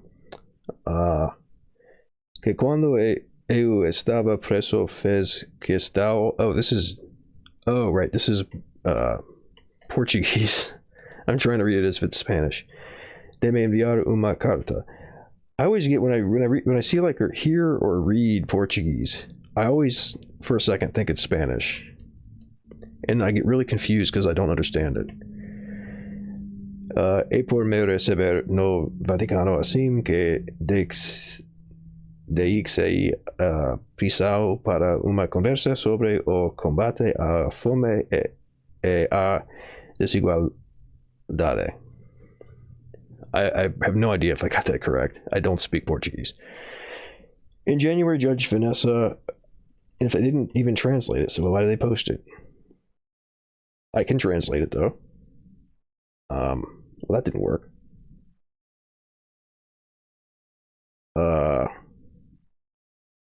Here we go. Well, or not. Whatever. It won't work. In January, Judge Vanessa Baraitser denied a U.S. request to extradite Assange based on the concerns over his mental health, saying he would face oppressive conditions in the U.S. prison system and that he could end up committing suicide. The Joe Biden administration signaled its intention to continue to push for extradition in February and has submitted its grounds for appeal in the case. All right. So there you go. Must be Portuguese Pope Twitter. Yeah, that makes sense. Yeah, it's Portuguese. He's basically saying he's thanking the Pope for getting in touch with him and with talks about a system that will combat inequality. Sounds about right. Based. Thanks for the translation. For some reason, it doesn't work with Twitter, but yeah, and for welcoming me to the Vatican as soon as I left prison for a conversation about combating hunger and inequality. There you go. All right. So kind of a bit of a weird story, but I don't know. This Pope seems like he likes to make a big show of doing stuff like that. So not going to look a gift horse in the mouth, but gotta say I'm not a big fan of the Catholic Church. For reasons that should be obvious. Insurgents kill dozens in attack on natural gas complex in Mozambique. The Sea Star 1, owned by the Tanzanian Zan Ferries, docked on Monday at the port in Pemba, Mozambique. The vessel has been used to evacuate people, mostly foreign gas workers, from fighting in Palma, Mozambique. Days of fighting in a key city in Mozambique's north have left dozens of civilians dead as security forces battle to turn back an assault by suspected Islamic State-linked insurgents. In Mozambique? Hold on a second. I'm pretty sure I have an accurate idea of where Mozambique is.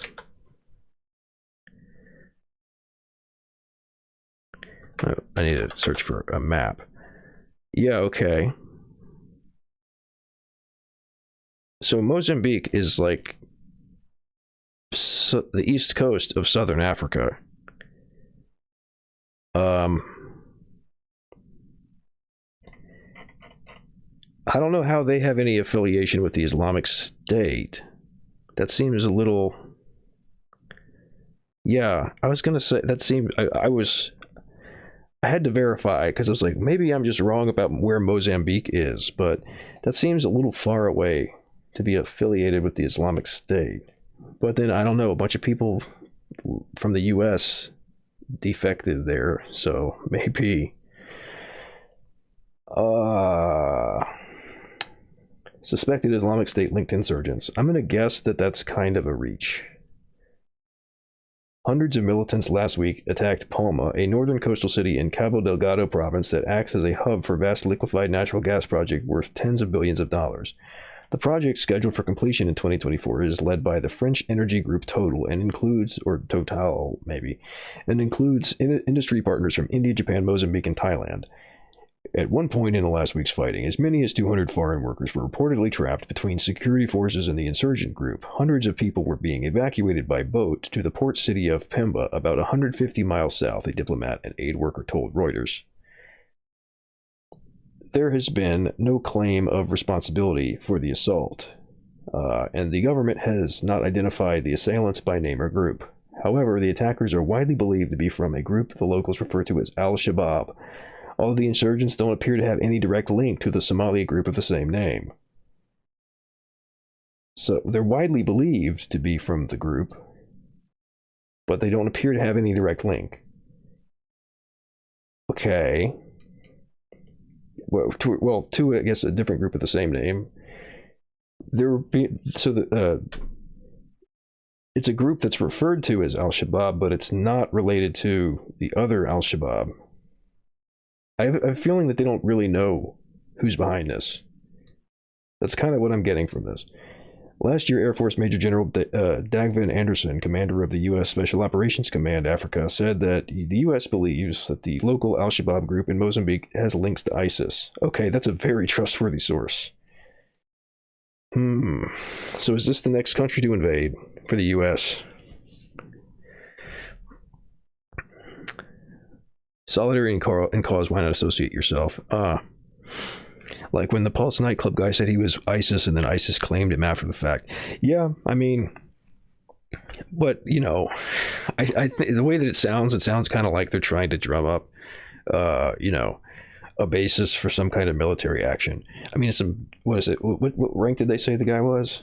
Major General. Yeah.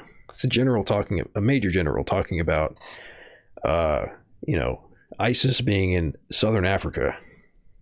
I mean, I don't know about you, but that kind of smells to me.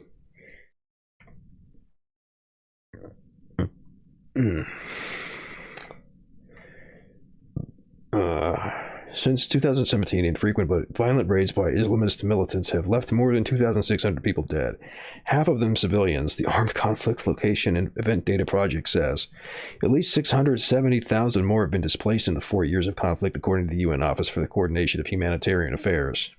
God damn. A spokesman for Mozambique's Defense Department, Omar Saranga, told journalists Sunday that seven people whose convoy was ambushed as they tried leaving the Amarula Lodge hotel in Palma were among the dead.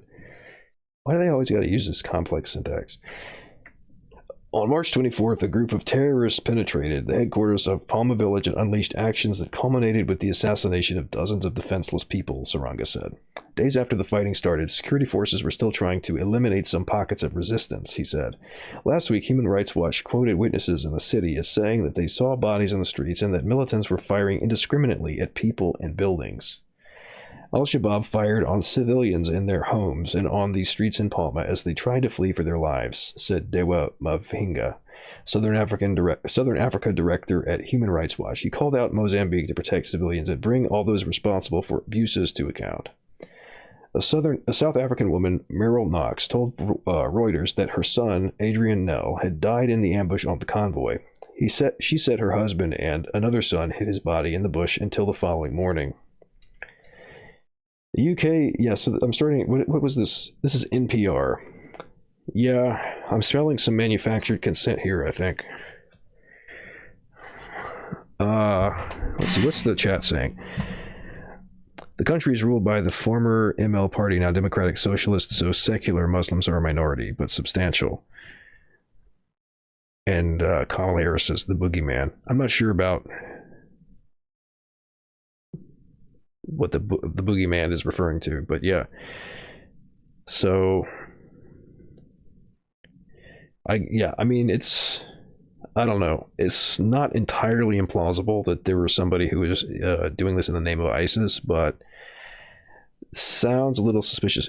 Wait, I didn't even catch that. Human Rights Watch, was that in there? Hold on. Oh, if that's who was saying that, yeah, there we go. Last week, Human Rights Watch was quoted witnesses. Oh yeah, I missed that part. So yeah, that sounds like that sounds like manufactured consent to me. Oh man. Oh boy. So I guess Mozambique is the new country to invade. That's, or you know, at least a potential one, I guess. Sort of, they're angling for it. It looks like. Yeah. It said 40 expatriates in the town remain unaccounted for. The Cabo Delgado liquefied natural gas project has been a recurring concern due to the fragile security situation in the region. Yeah, that sounds like they're looking to put boots on the ground or drones in the air. Paris-based Total had to shut down construction on its $20 billion complex there in January, withdrawing its staff due to security concerns. Well, I mean, hey, at least they're not able to extract resources. But that sounds like the kind of thing that they would use as a basis for sending people in. It's like, well, we tried going this way and that didn't work, so now we got to send in the troops. Didn't Human Rights Watch basically kill those guys ASAP? Hey, look, it's the new forever war. Yeah, kind of looking like that. I mean, I guess the Middle East situation with like just endless war was bound to spread somewhere else, and Africa's the logical next place, isn't it? I mean, it'd be a little too difficult to do that in Latin America, right? Southeast Asia is probably, I don't know, maybe too complex with all the different islands and stuff, and then the terrain. I mean, they know what the terrain does back from Vietnam, so yeah, I guess Africa would be the next place to do a forever war. Yeah, I don't know about Human Rights Watch saying kill people. I guess that kind of, I don't know. They've got some sketchy stuff for sure, though. I wonder how, and yeah, they are tied to the glowies. That's known. I wonder how many gas bombs they've used against their own people because they're evil. Oh yeah, and you know they've thrown more babies out of incubators than they have incubators in the country. Yeah, I'm familiar with that song and dance. Yeah. Stay close to China's friends too. Islam makes up 18% of the population. Why would ISIS try fight where the radical Islamists are numerically small? Yeah, it doesn't make sense. I mean, like they still might do that thing, like we said with the Pulse shooter, where they claim it afterwards. But I mean, like, you know, if you're that kind of group, if you're like an ISIS type, why would you not claim anything that's plausibly yours? It spreads your profile more. So, you know, they benefit from that. But yeah, like it doesn't really make sense. I mean, do I need to pull up a world map real quick?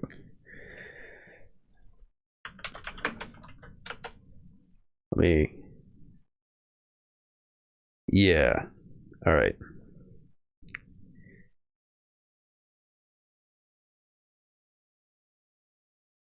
Okay.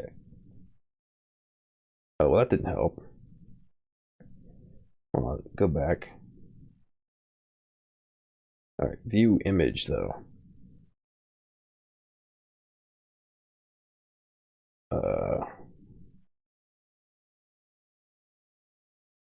There we go. All right. ISIS it stands for the Islamic State in Iraq and Syria. Okay.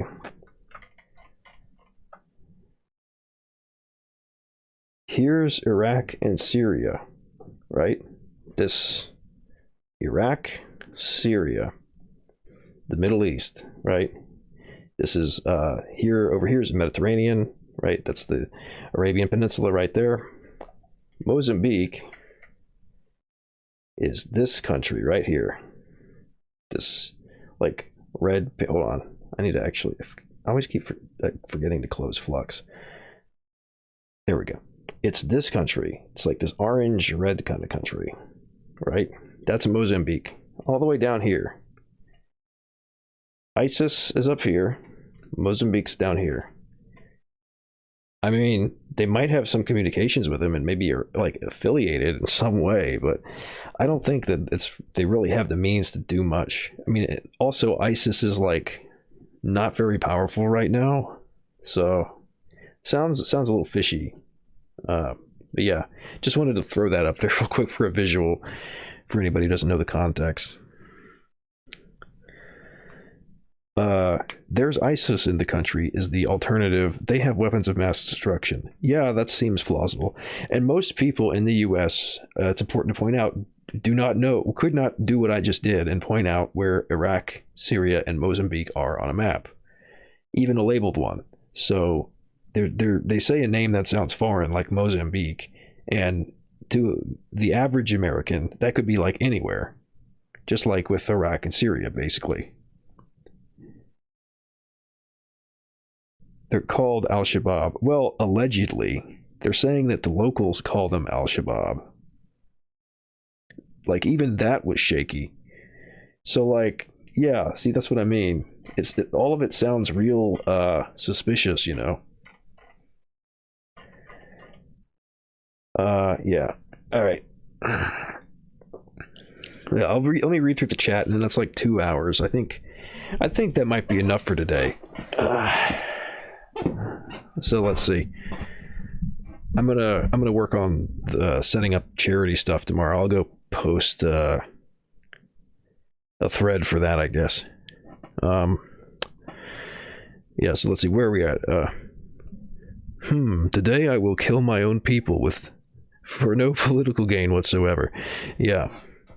You know, that's just how it is. There's some evil dudes out there, some bad guys running some bad countries, and they'll do bad things. And the only solution is to send in all of our Marines and Army Rangers and the Navy and the drones. Just kill everybody, right?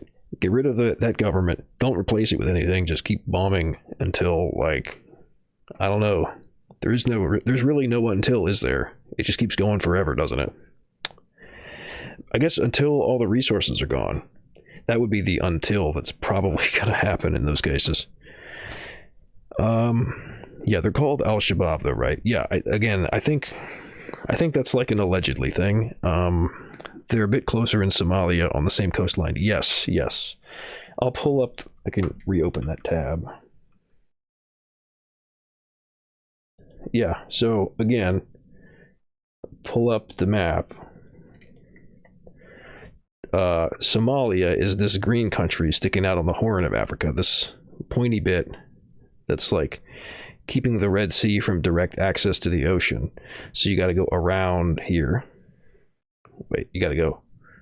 See if I can get my coordination right. You got to go. Shoot. Okay, I got to go toward me. You got to go around there. Kind of. I kind of got it there. Anyway, you can see it. This is Somalia.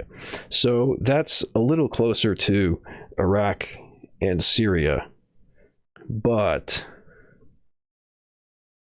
I don't know. That seems a little unreliable.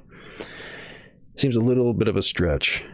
Yeah, they are on the same coastline. They are on the same coastline as Somalia. So, you know, not too hard for Somalia to get to Mozambique. So might be affiliated with the Al-Shabaab there up in Somalia, but ISIS is a stretch. Al-Shabaab is much more plausible. But they said that they don't think it's affiliated with Al-Shabaab necessarily, just has the same name. Allegedly, again, they say the locals call it Al-Shabaab.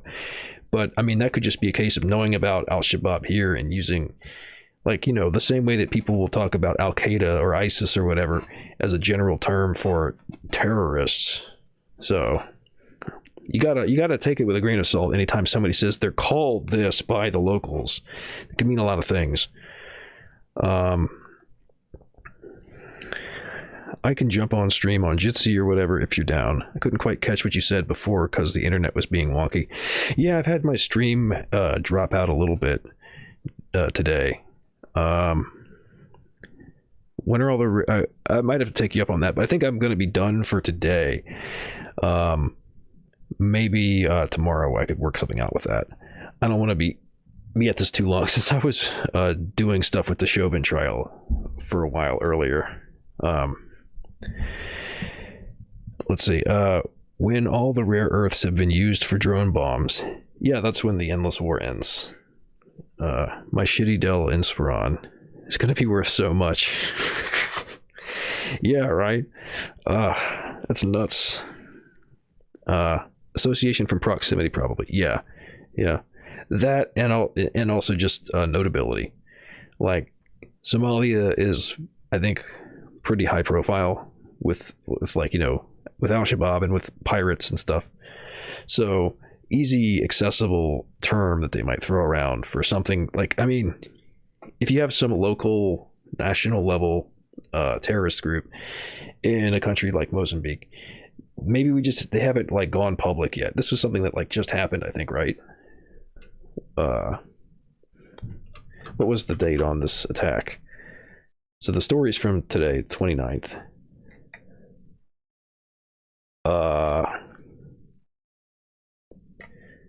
Did it say what day?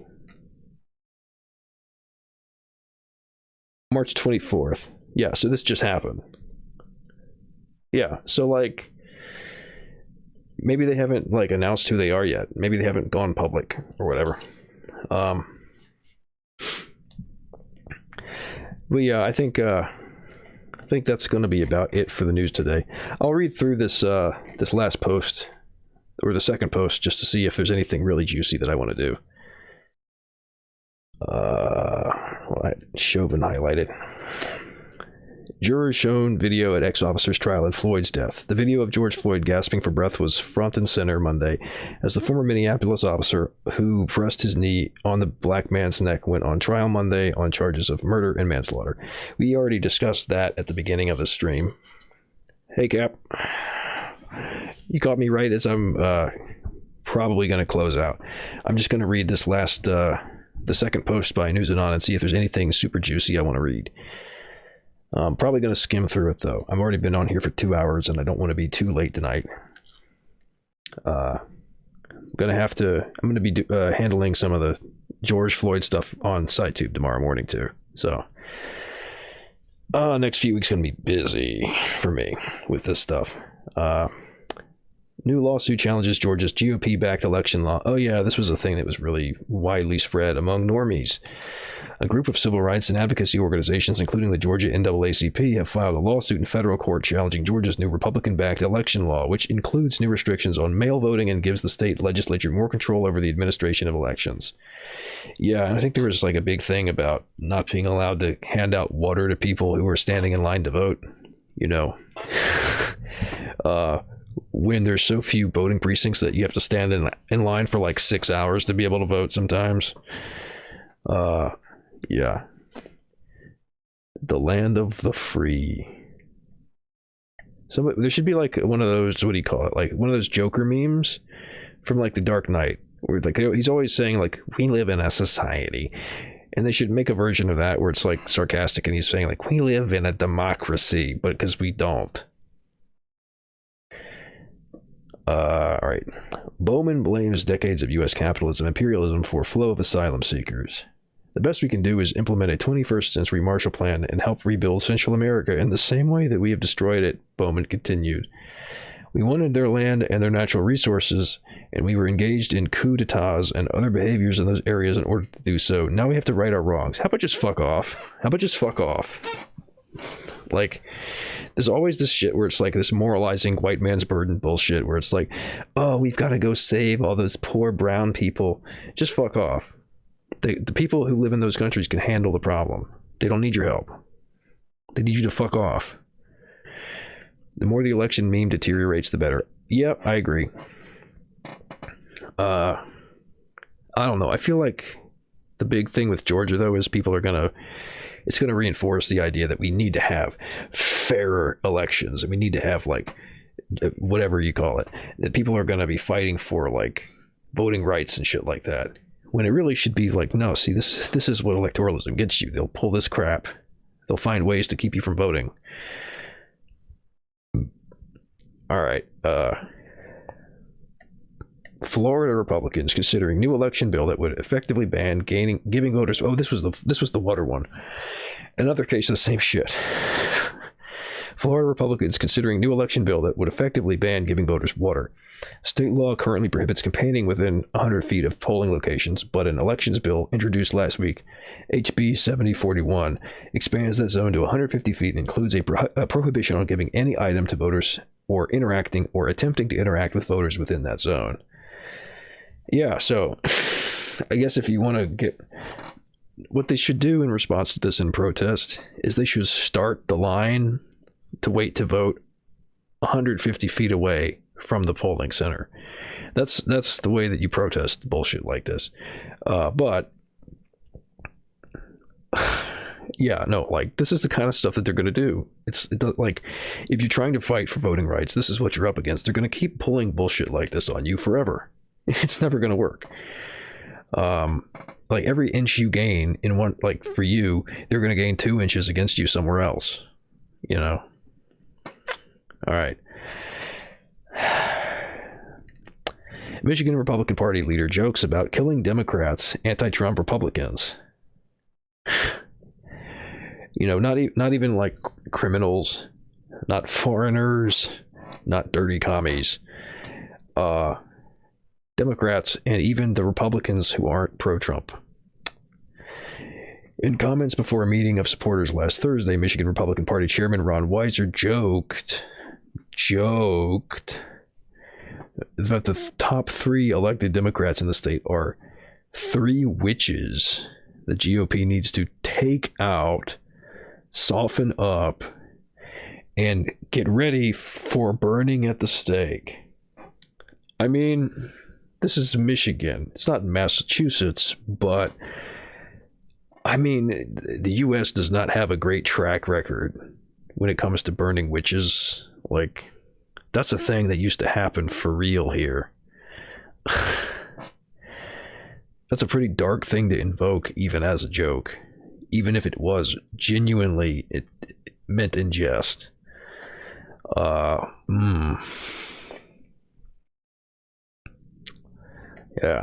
All right. Scoop. Moderate Democrats buck Biden tax hikes.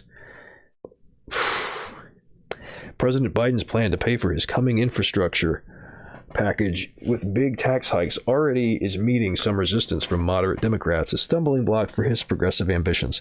Not just moderate Democrats, but the fucking progressives too.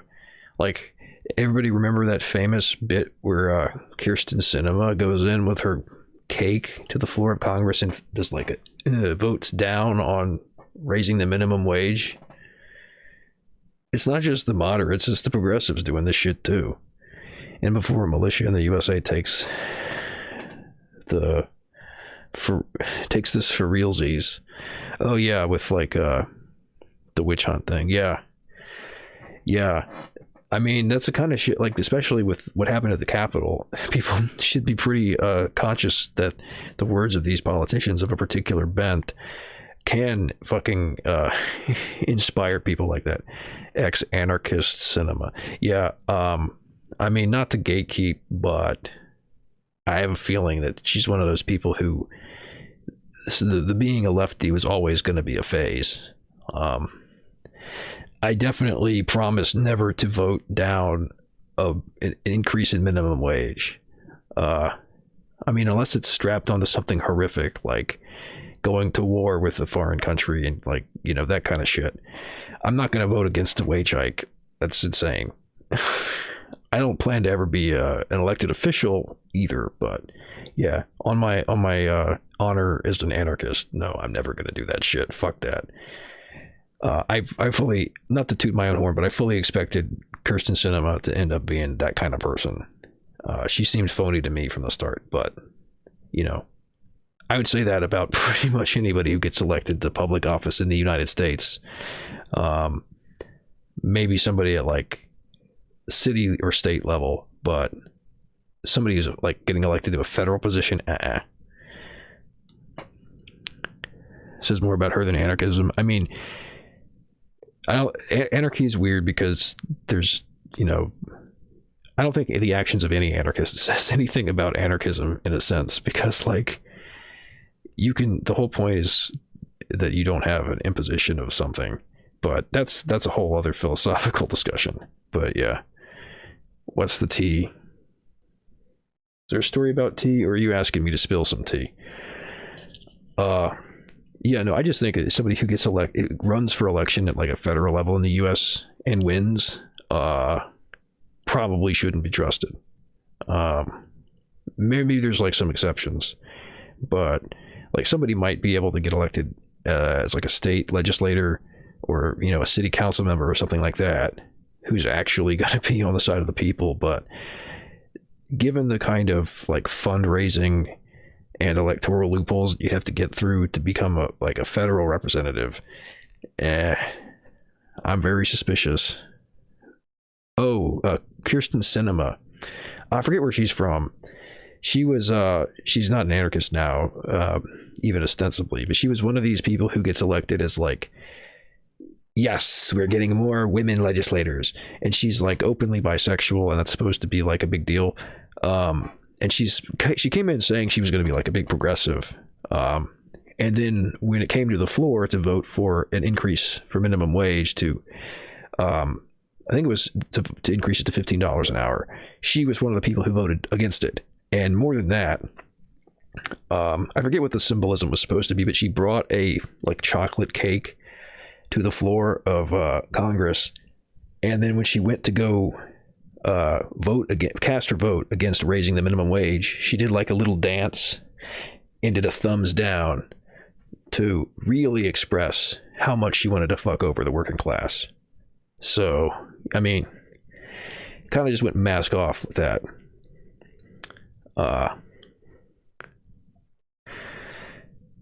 You're an actor once you hit the feds. I mean, like, yeah, basically that's what I'm saying. I mean, you kind of have to being an actor is like part of being a politician at a certain level. And there's almost like a stunning difference between how composed and controlled you'll see politicians being at the higher levels than at the lower levels where they're just much more straightforward.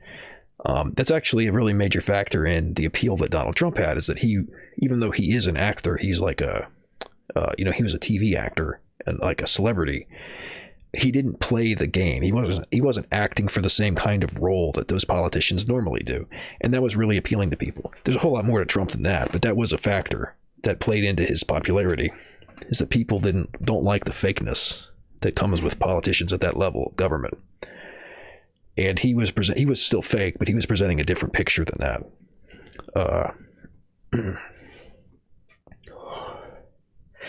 Supreme Court rebuffs bid for Hillary Clinton deposition about emails. In an unsigned order issued without comment, the justices declined an appeal from Judicial Watch that followed a ruling last August by a federal appeals court panel which said Clinton could not be compelled to sit for a deposition. I mean, yeah, I feel like at this point, that's not going anywhere. Especially with Democrats in office now. Maybe the Republicans will try to resurrect that in 4 years when they're back in office, if they are. If the country's still standing, then hard to say with the way things are going. But then again, I was thinking that things might be falling apart before 2020, and we're still here. We're still going back to brunch. And then here's the op-ed section. I'll just read through these real quick because there's only 3. I'm not going to read the articles. I'm just going to read the early parts. It's like the first paragraph, I guess. Joe Biden is killing the Iran nuclear deal. This is from Jacobin. Joe Biden, Obama's former vice president and by all appearances a stalwart JCPOA supporter, in a CNN op-ed during last year's presidential campaign, Biden lambasted Trump for his Iran policy, which Biden termed a dangerous failure. He promised to offer Tehran a credible path back to diplomacy that included a return to the JCPOA. For anyone frustrated by the Trump administration's efforts to forestall diplomacy with Iran, these remarks were welcome. It's really a coup, isn't it, for what's it called, the State Department and all those people, that Trump tore up the Iran deal, right? Because now they don't have to find an excuse to go back to like having tensions. He did it for them. For anyone frustrated by the Trump administration's efforts to forestall diplomacy with Iran, these remarks were welcome. In hindsight, though, it seems the seeds of our current stalemate were already apparent. In the same CNN piece, Biden wrote that if Iran returns to strict compliance with the nuclear deal, the United States would rejoin the agreement as a starting point for follow-on negotiations. I mean, the U.S. were the ones that backed out of the deal, so it's not like... It's pretty stupid to hold Iran accountable and being like, you gotta follow this deal that we tore up. Come on. Some clown shit right there.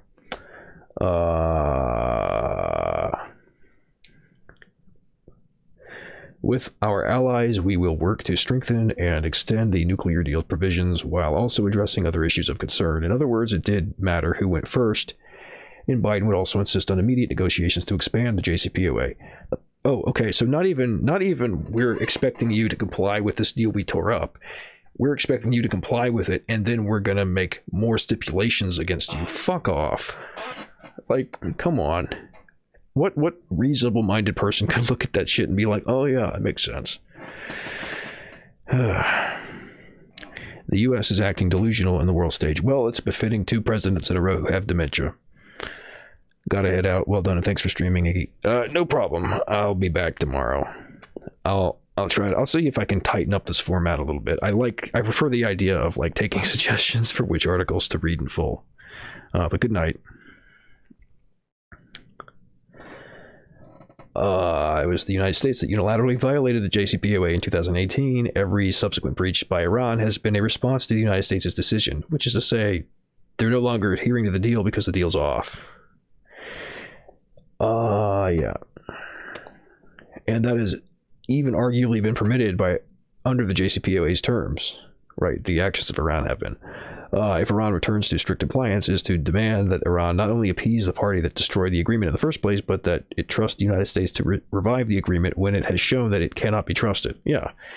And especially when Biden is saying that he's going to make more stipulations, right? Come on. Vaccine nationalism, a capitalist disorder. This is from socialist.net. As the COVID-19 pandemic drags into its second year, it continues to expose and intensify the contradictions of world capitalism.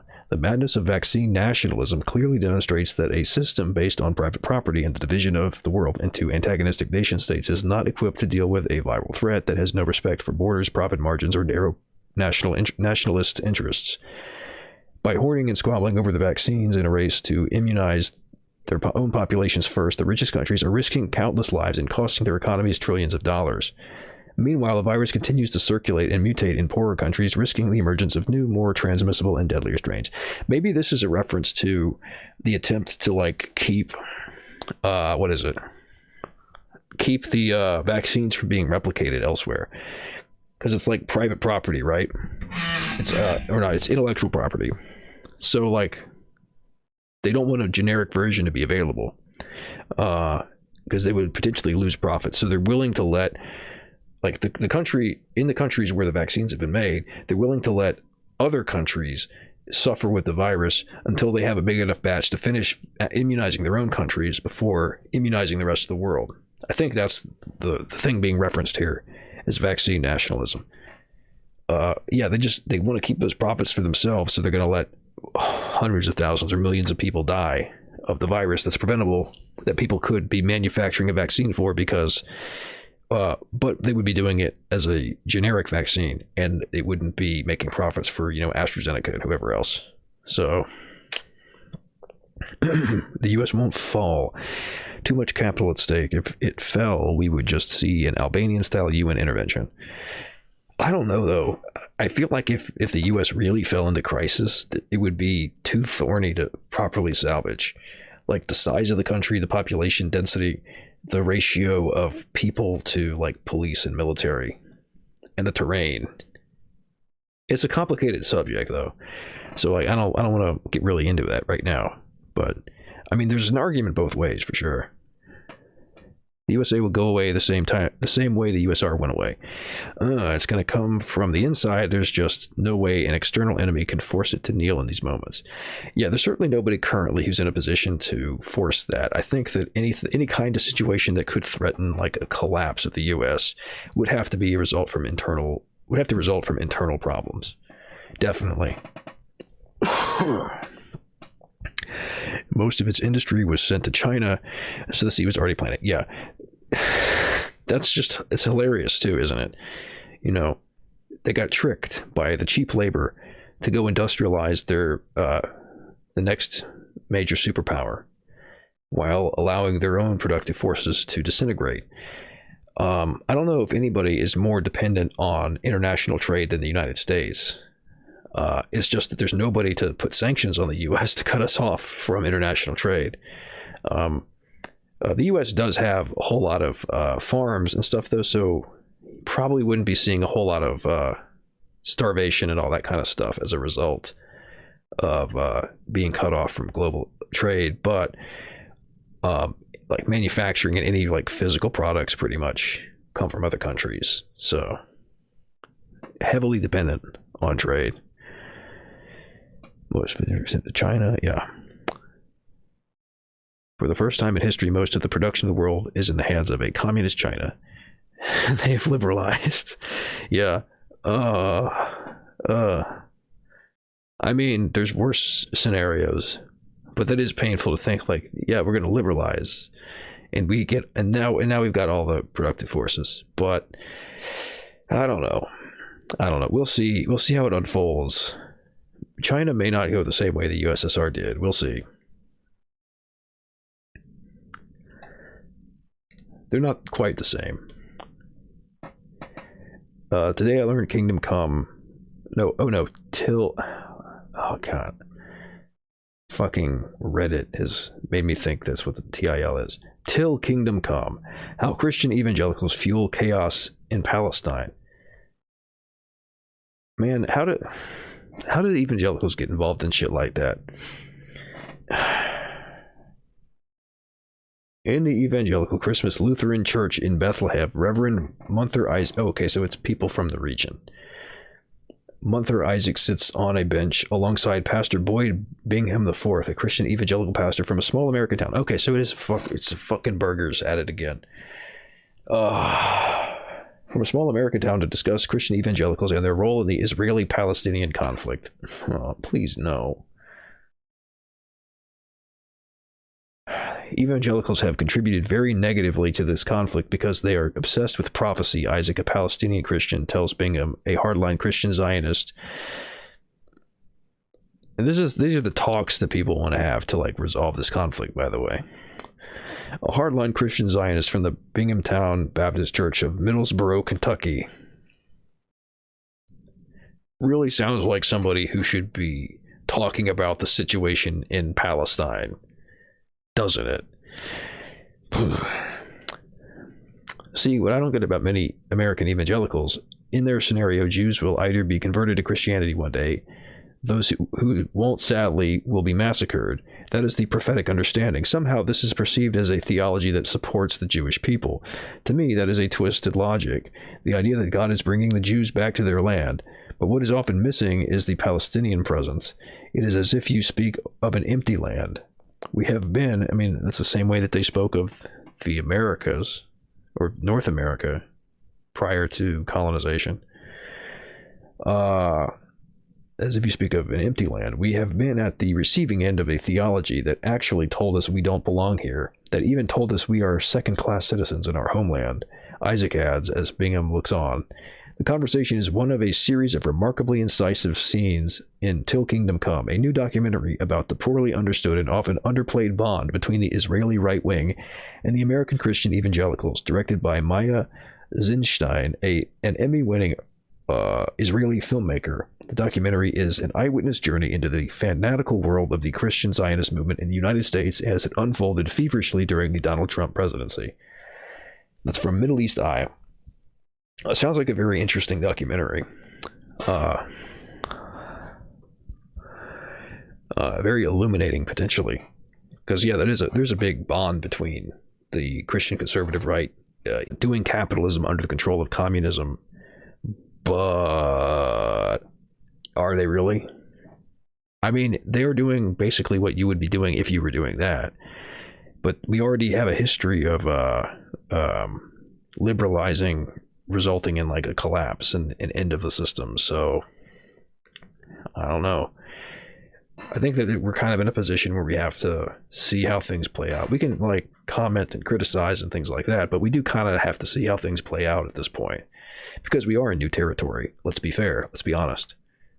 But yeah, I think that's the end of News Anon's links.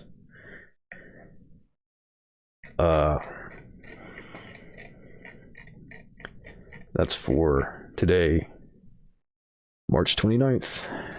I think that's it for me today.